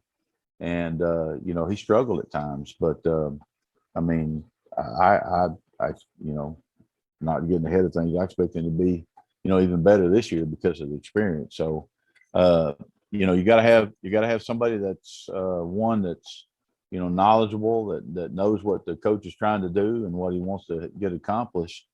But you know, if you got somebody, like I understand he's got a pretty good spread back. If you got somebody that can get the ball to him and then block, you know, then you're going to be okay. So you just got to have somebody that's solid and consistent there. So, but you know, it helps to have somebody that thinks the way you do out there as well. So, sure thing. There you go. So we're going to go ahead now and make predictions, and I'm taking scrimmage out of it. So it's just your 10-man regular season schedule for Ovilla Christian, and I'll start it off. Just maybe make Tater a little bit more comfortable. But I've got Ovilla Christian. They were 5-4 last year. Lost a game to some COVID reasons, but they've got 10 on the schedule for this year, and I've got them going 7-3. Well, I got them improving by 1 game, and that's just, you know, that quarterback position, like Coach Crumpton said, you know, you need that extra coach on the field. Yeah. Coach Crumpton, what do you think? Well, 7-3 sounds pretty good. I mean, you know, you might have some learning hiccups in the beginning, but once you settle into somebody that's consistent, then I think they'll start rolling in. Well, there you go. Looks like pretty positive from all 3 of us there on Ovilla Christian. So as we move up now, we're going to go to old Crumpton's pal Malcolm Cole in Avalon for the Avalon Eagles in that District 11 1A Division I. Last year, 4-6, 2-2. And they ended up making the playoffs that final week, I believe, and they lost in the first round, that by-district finals. They were returning 6 lettermen, 4 starters on offense, 3 on defense. The Avalon football schedule this year, they've got a couple scrimmages against Coolidge and Morgan to start, but then they get Abbott. And I think it's is it Iredell? Iredell. Penelope, Walnut Springs, Coolidge, Golson, Covington, Bynum, Milford. They get a bye week, and then Blum to round out the season. Coach Crumpton, turn over to you. You're buddies with old Coach Cole. He's pretty positive on the outlook this season. How do you think them Eagles are going to be? You know, they lost a couple of key guys from last year. I know that helped things go the way he wanted them to go. But they have a couple of guys coming back. I know their spread back is pretty good. He's really fast. He's not very big, but he can run and throw, and that makes all the difference. And that puts a lot of pressure on the defense. So, and then they have another young man that's a pretty big guy that's pretty hard to stop on the defensive side of the ball. You know, like I said, I mean, he's got 4 starters coming back, it looks like, on offense. Is that right? And 3 on defense. So yes, sir. If he can fill those holes, you know, it's all about filling those voids that you lose. But he's got a couple of kids coming back that really can help him to establish what he wants to establish and keep building off what last year brought for him. Well, and the practice I got to go watch was basically just blocking and tackling drills, and they were honing those skills in. I mean, they were driving, they're keeping their legs moving on the blocks, they're engaging, and they're tearing them daggum dummies up.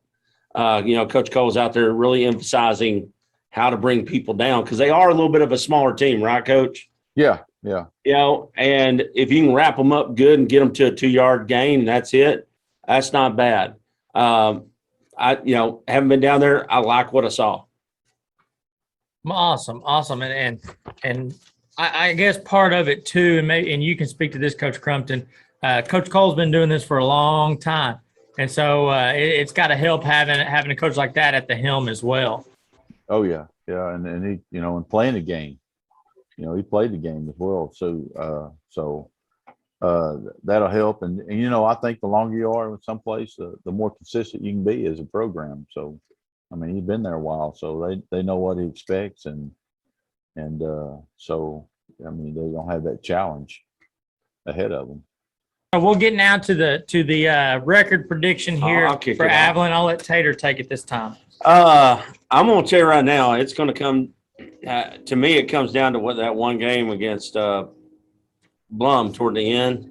I'm saying they're going to go 7-3 this year. I liked what I saw. I love when people tackle, and it's a focus on defense. And if you can block well in the 6-man game and get the ball out in some space, you can do some awesome things. Coach Crumpton, what do you think?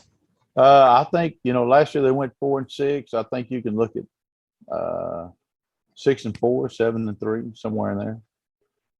Oh, well, I don't want to be the negative Nancy. I've got them going 5-5, so people can point at me and laugh. But I looked at it, and this district is not easy. No. I mean, you know more better than most that even if you're at the top dog, any of those teams underneath you can come gunning.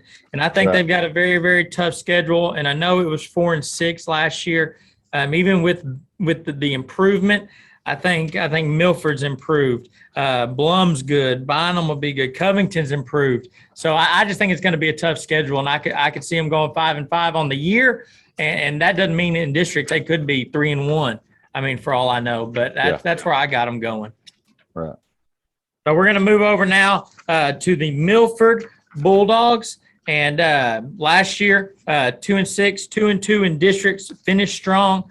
Did not make the playoffs. But one thing I found interesting, and Coach, you can speak to this better than anybody, but 14 returning lettermen, y'all had 15 total. And so all 14 of those guys coming back, 5 starters on offense, 6 on defense. And, of course, they're now under new head coach Isaac Wells. They've got 2 scrimmages, and then they'll start the regular season against Waco Vanguard. They got Abbott. They got Plano Chant, Penelope, Jonesboro, Fort Worth, THESA, and then they go Bynum, Avalon, Blum, and Covington to do through district. Coach Crumpton, you're just as traverse as anybody with that program. Talk about the Bulldogs and how you expect improvement this season. Well, I mean, last year we were really young, and so we got a lot of experience, and those kids had to, start learning how to win. And of course, the last game of the year against Covington, we put it all together and really put it on them. One thing that on that 5-6, one thing that maybe a lot of people don't know is that they got one of those kids that started both ways that's not going to be able to play this year. He had one of only 2 seniors that got on the team. I mean, they're mostly sophomores and juniors this year. So, but last year at this time we talked a lot about Cacharo, and bless his heart, keep him out. What they say right now through December. So that's a big hit. But they got about, from what I understand, 15 to 18 kids. That's kind of what we expected. I mean, they very well. It just depends on how they adjust to the new, coaching style and the things that are coming in. I mean, there's basically a whole new staff, except Coach Ivy, I know, is back there helping. I mean, I expect them to be pretty good. Well, I like the size that they got. They got some good sized linemen that are pretty darn quick. There's one kid down there that don't have his name on me. I really think he could probably be starting in a 5A program anywhere in this area for sure. Probably as a tight end. Essery. Sir? Essery. Yeah, Essery. Yeah. That's it. Yeah. That kid's, he's coming off the edge or something. Beware, because he can do some damage. But I like what I saw on him. I like the size, just for the fact, and Coach, you know better than I do on 6-man. But once again, if you get somebody out in space with a big blocker behind them and just run that shield, it just seems like that can open some things up for you to get that 6-7 yard deal and possibly break it even further. Right. Yeah. And they got a couple of good backs. The first game of the year last year, we lost a Woodward kid. Yeah. And he was having a brilliant game against Abbott. Brilliant game. And he's back there. And both the backs are, about the same size, too. I mean, they're 5'6" and about 140 pounds, 150 pounds, somewhere in there. So, like I said, it just depends on how they cope with the new coaching style and what they put together. But, I mean, they should be pretty good. Well, I think, too, if you look at their schedule, especially Abbott early, they've got Jonesboro, Penelope. Before we even get to district play, I know it's a new coach staff, but they're going to have to cut their teeth early. Yeah. So, but you got experience back, like you talked about. Y'all were young last year. They've got returners. And so it could be interesting. I'm going to go ahead and start with what predicting on them. I think Milford's going to go 6-4 this year is what I had them notched at. What about you, Tater? I got them going 5-5. I think one of the biggest concerns that I have with it is it's a lot of away games. That is a ton of away games. I mean, there are only 2 at-home games this year. And with, trying to get a new coach step in and playing away a lot, that could be a detriment to the Bulldogs. Right. I thought 6-4 somewhere in that area. You're right. I mean, they, Abbott on the road. They got Avalon on the road. Covington on the road. There you go, back to district. At least they had Blum at home, but they got a lot of games on the road. So, but I think that's probably pretty solid. And in the end, like Avalon, I think they'll have a shot at being in the playoffs. Yeah. I mean, it's just one of those things for me, Coach. It's 5-5 doesn't necessarily keep you out of the playoffs, but right. That's a tough road to hoe with all the things that they've got going with them this year. Sure. Sure. And like you said with that district, I mean, last year it came down to the last week. And I'm pretty sure you could look at that district and just about almost every year it's going to come down to the last week. It is. Well, is that not the district? I mean, we always hear about the district of doom for 5A and 6A. Is that not the district of doom for 6-man football? It might seem like that. I know for us, it seemed like, I know that every game was, pretty vital.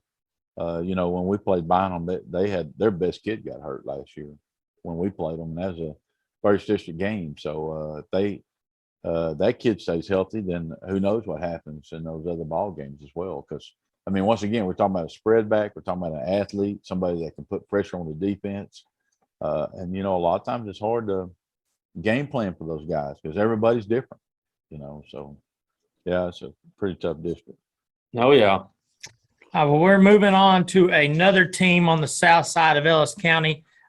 District 8 2A Division 1 returning champs in the Italy Gladiators. They went 10-2 in 2020 with a 5-0 district record. They were area finalists. They're returning 20 lettermen, 6 starters on offense, including their starting quarterback and their starting running back, and 7 starters on defense are coming back. Coach Craig Horn has that team preseason ranked number 20 in 2A in the state of Texas.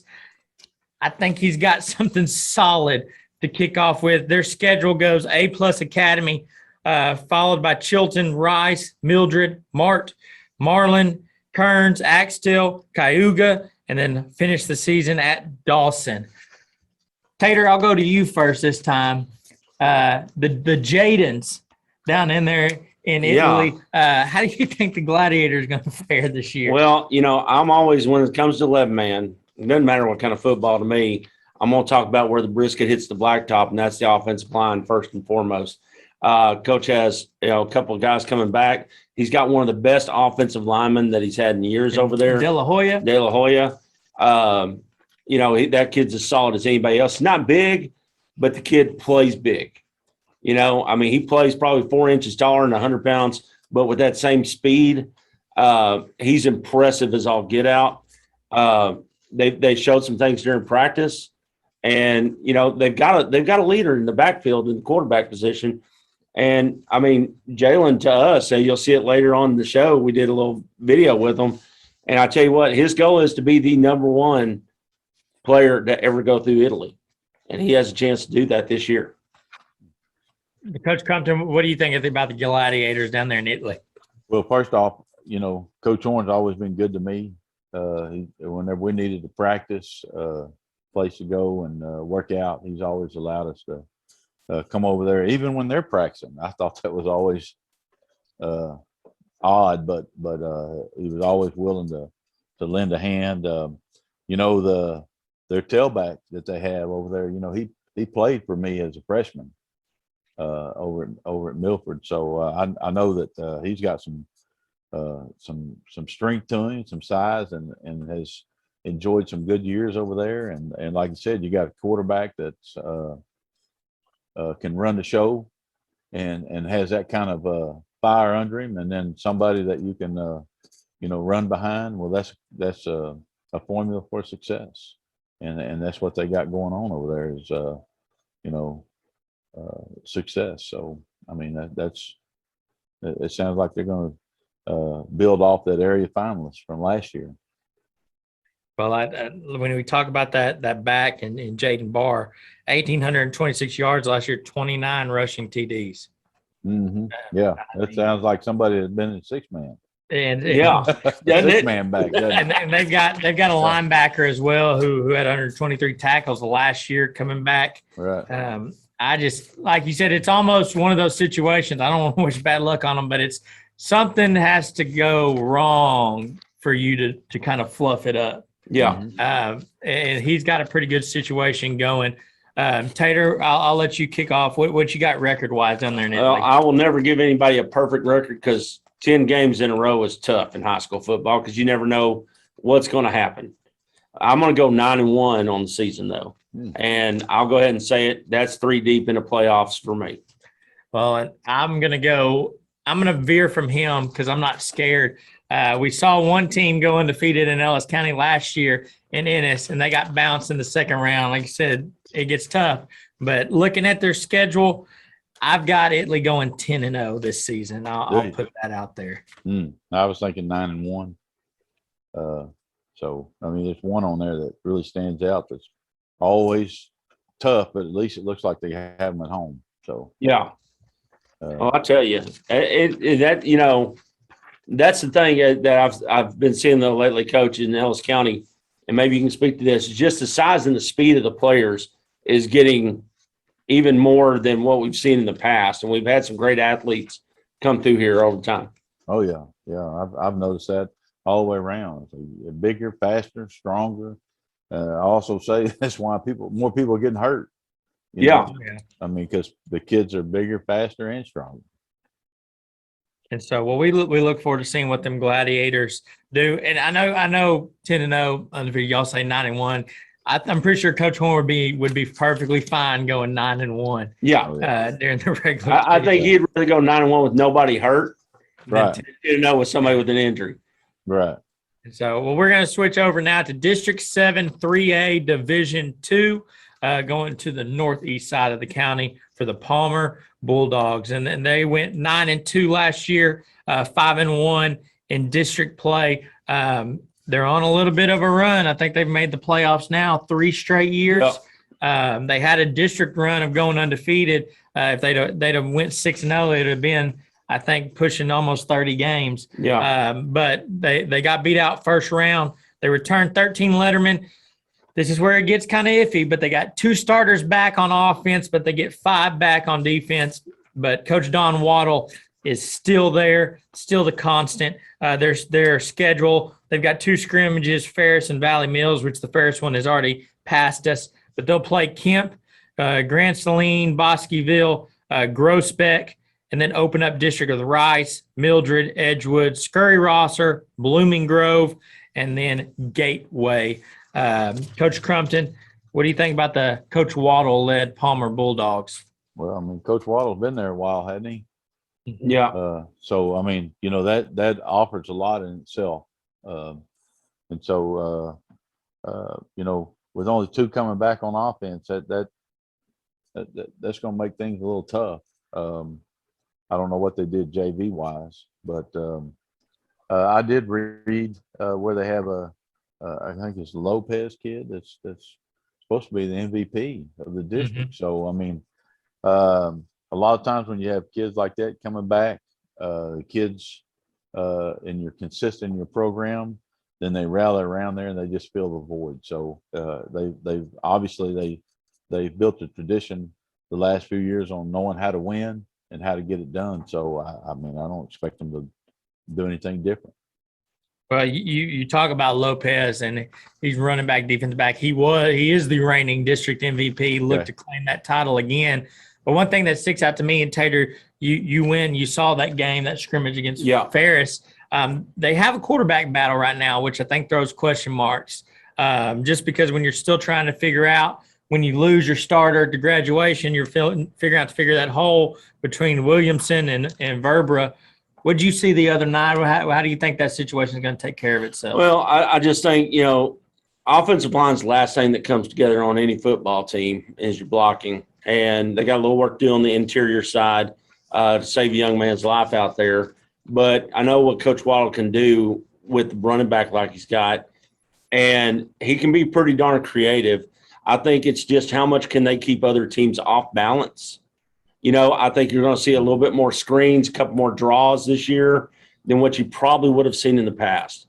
But, you know, Coach Waddle, I know he's got his game together this year. And, you know, they held up well against that Ferris team. And so, and I look forward to seeing what they can do. But like you said, it is kind of a sour, not sour, but when you're trying to figure out your O-line and your quarterback at the same time, and Coach Crum can probably speak to that as well, it makes it a little more difficult. When you get a young quarterback in there, it makes it a little easier for him when you do have established line play to make him feel more comfortable. And so, but I think Waddle's going to have it figured out. I don't have them going 9-2 again this year. And I have them going 7-3 on the season, which is a little dip from the past few years at Palmer. But like you said, they've got some things to figure out, but I think they get it done just in time for district play. Tater, I'll turn it over to you. I'm going 7-3 as well. And I think this is the year that, you know, when you got a situation like this, Coach, and you can speak to this a little bit more, but it kind of bonds the players together when you have some of these battles early on. And, you know, I think that improves them overall as a team. I just, you know, you're going to have a couple of hiccups here and there, but I think they're back on those winning ways this year. Right. Coach Crumpton. I was thinking 7-3 as well. And I you know, once they figure it out, once they get the quarterback gets more and more experience in there, then it doesn't matter. You know, if you finish 7-3 and you go into the playoffs, then you got a chance. And you got 10 games under your belt as a QB. and you start thinking more like the coach wants you to think, and then anything can happen.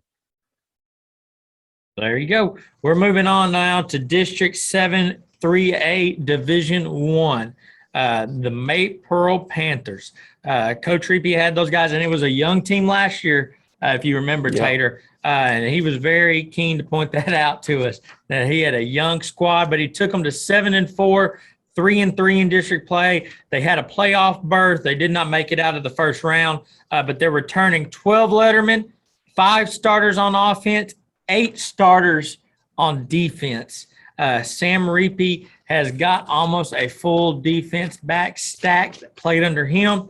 Their schedule will go a couple scrimmages against Rice and Blooming Grove, and then they open it up playing Ferris, then Venus, followed by Clifton, Grand Saline, then open up district in a toughie against Grandview, and then they get Life Oak Cliff, Dallas, Madison, A-plus Academy, Whitney, and then they finish the season almost as tough as they start district against West. So May Pearl has an upcoming program, but if you look at this schedule, it is not easy. Coach Crumpton, what do you think about the Reapy-led Panthers?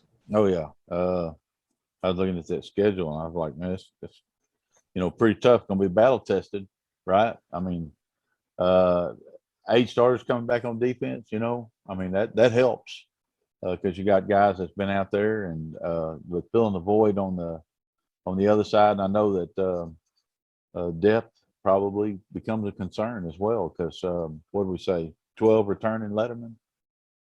So I mean, if they can build that depth, of course, that's what all these games.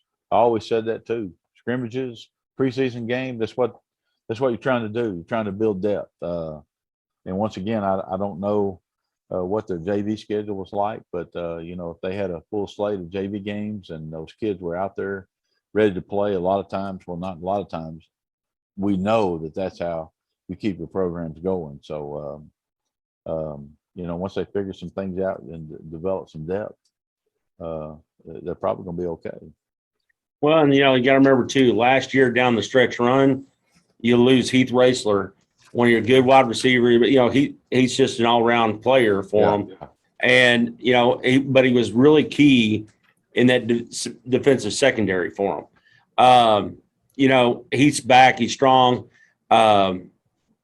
I think their depth this year is a little bit deeper than what they had last year with some of the JV guys that were able to come up and get some playing time and stuff. Because like we said, they were very young last year. Mm-hmm. So I just know Sam's going to have them ready. We got to go down there and visit with them a little bit during workouts. And they're focused on the little things. And when you see teams focusing, Coach Crumpton, when you see a team focused on little things, does that not mean good things are going to happen? Right. That's what we had to do last year. Just a lot less scrimmaging, a lot more focus on technique, blocking, tackling, those simple things that a lot of times we take for granted. But whenever you focus on those things and you get better and you be consistent at it, then it makes the biggest difference in the world in the long run. And so, when you look at their schedule, as we're looking prediction on records here, I think they've got a good chance early to put some wins on the board. But I think where the test comes, you open up district against former state champions, multi-time state champions. And Grandview went three rounds deep last year. West went 3 rounds deep last year. Luckily, they get a bye after Grandview. I think maybe they can make a run through the middle of that district schedule. God, to start with Grandview and end with West, and West had a lot of returners as well. That's going to be tough. I've got the Panthers at a winning record, and I hope that translates into district. But I've got them going 6-4 on the season. Well, I'm going to stick my neck out on the line right now. I'm saying 7-3, and they're beating Grandview. Oh, nice. I'll say it loud and proud right now. Oh, yeah. I think they're due for a win against Grandview. I think if they can be healthy going into that game, that was the big thing that got them last year. That was the game Heath, I believe, went out at halftime, and they were hanging right with Grandview all the way through that. Okay. I said 7-3. That's what I was thinking. Well, dang, maybe you're not out on a limb. Y'all might have some undercover information that I don't. No. Well, no, I just, seeing, he's got a couple new coaches on his staff. It just seems like, Coach, how important it is with some of these players, some of these programs have the same coaches year in, year out. Ennis has been doing a great job of keeping that same traditional coaching staff and adding former players back in. But sometimes is it not good for a program, especially coming off a young season, to have some new coaches come in, maybe raise the energy level up just a little bit? Yeah, you're talking about energy level. Yeah, and that's what helped us. When I was there, Coach Ivy came in and Coach Harper and those guys, Coach Williamson, and they offered that energy, that fire, and so a lot of times that can help, especially with younger kids.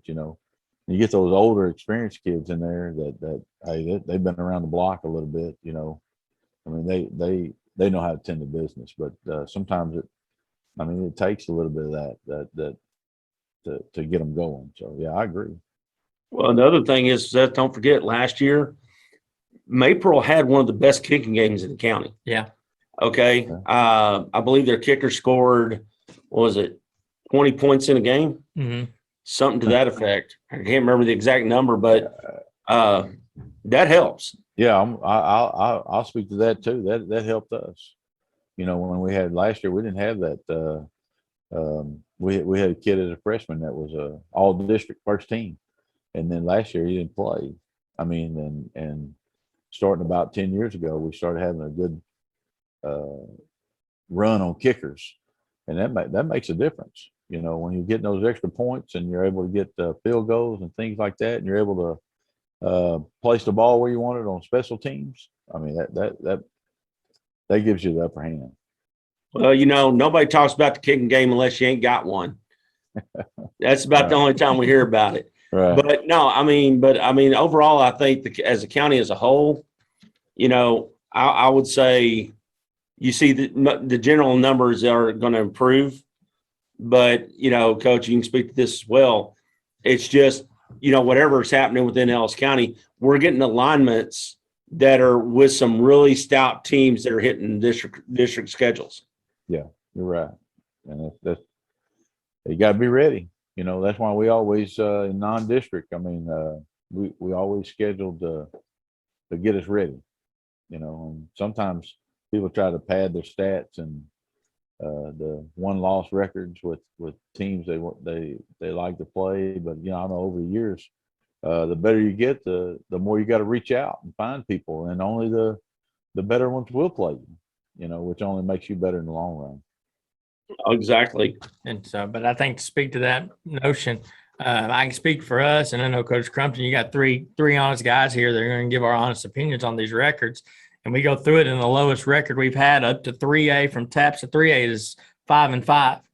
I just think that shows to the growth and the stoutness in this county, not just the competition level, but you had some teams in Maypearl and Ferris that used to be down a little bit, and now they've raised. And it just seems like we'll get to the rest of the county next week, but football in Ellis County, I believe it should be considered elite, because we've got teams from the bottom to the top that compete year in and year out. I think we've got some great traditions being formed here in Ellis County as well. You're right. And so, well, Coach Crumpton, we appreciate you taking your time this evening to join with us as we've gone through TAAPS all the way to 3A. Next week, we'll tackle 4A through 6A to finish out our predictions on this year's season. And so, Potato, Coach Crumpton, thank you all again. And Coach Crumpton, hopefully we get you back next week and finish this thing off strong. Oh, yeah, I'm looking forward to it. In Ellis County, you know where to go for the best pizzas and burgers. Welcome to Doe City. How are you doing today? A menu that allows you to have it just the way you like it. Great, friendly customer service. And all the toppings you can handle. So what do our customers say about Doe City? We come up here all the time, so we love the pizza and the burgers also. It's somewhere we can all come and have a good time with our friends and enjoy the good food that they have here. I love the fries. And it's cooked to order, so you're always going to get it fresh. Doe City's always a great place to come and hang out with your friends. Whether it's Tuesday or Friday night after a ball game in Ellis County, guess what? You can always make it over and have a little bit of delicious. It's delicious. Delicious. It's delicious.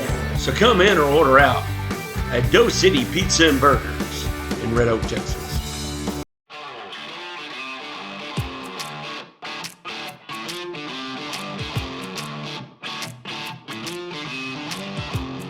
My name is Jesse Morones.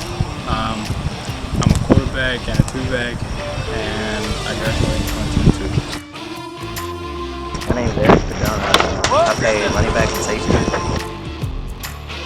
Colbert Ellis, I play running back. I graduated in 2023. My name is Gabriel Pacheco. I am a wide receiver, and I am from the class of 2022. Our expectations every year to have most success we possibly can. You know, obviously as a team we want to make the playoffs and be successful in the playoffs.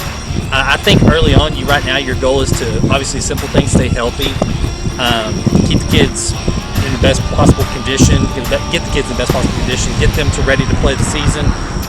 Use your preseason games as an opportunity to learn something about yourself, and then as you get into district play, hopefully be the best possible football team you can by that point. Once we get there, we have an expectation that we're going to be successful and hopefully get the playoffs. To unify as a team, you know, we got a lot of young guys out here, and I think the upcoming season is going to be a lot of adversity just for their youth, but I think overall I think they'll power through it. So they've been working hard all summer, they've been working out, and I just think full expectations will be, one, hopefully make the playoffs, but two, just come together as a team. Expectations for us should be high. We have a lot of skilled players coming back. We have a young group that's hungry to get back to work and help us get to the next level. So I'd say the expectations are pretty high this year.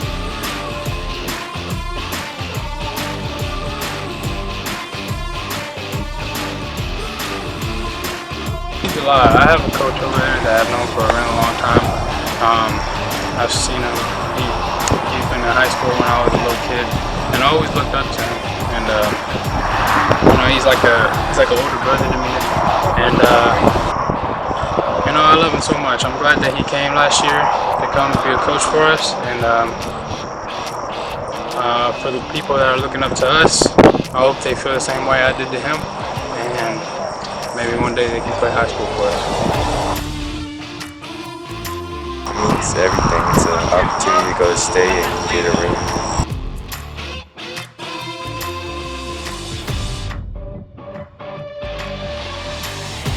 It means a lot because Avalon's a little hood. Not many people come here because we're small. We're one. And it just means a lot because the coaches here, the family here, like they love us like brothers and sons.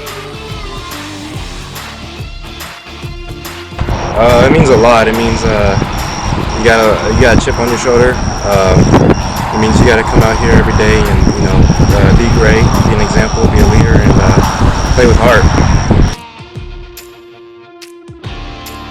My teammates, we all treat each other like family, and we always got each other's back. We always want to give 100%. We always want to be there for each other. But here is different than other cities. For example, say Waxahachie, it's a big place, a lot of people go there, like big schools. Here in Avalon, they're going like 500 to 600 people. We all know each other, we treat each other like brothers and family. It's like family, work done and work together. Brotherhood here at Avalon is it's amazing. It's something different. We handle adversity as one. We fight like one, and we go out there and do our business as one, and we build relationships as one.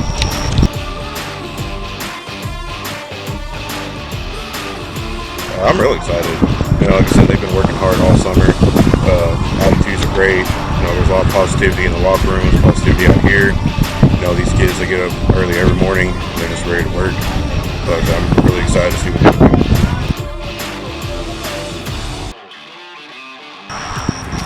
things are a little bit different this year than were last year. You know, COVID kind of slowed us down last year, but not having to deal with it this much this year, you know, so far it's been great. So we're real excited to get back to, you know, close to normal and get back to the way things used to be.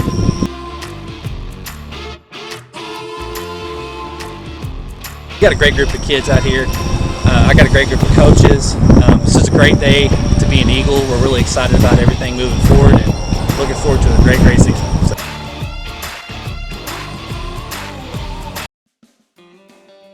Elite Tire and Automotive. Ever have one of those days and just need a little hand? Well, with our remote services, we'll just hop right on it. Get you back on the road quick and easy. With automotive services to cover all your mechanical needs. Need that state inspection done? Well, we can do that too.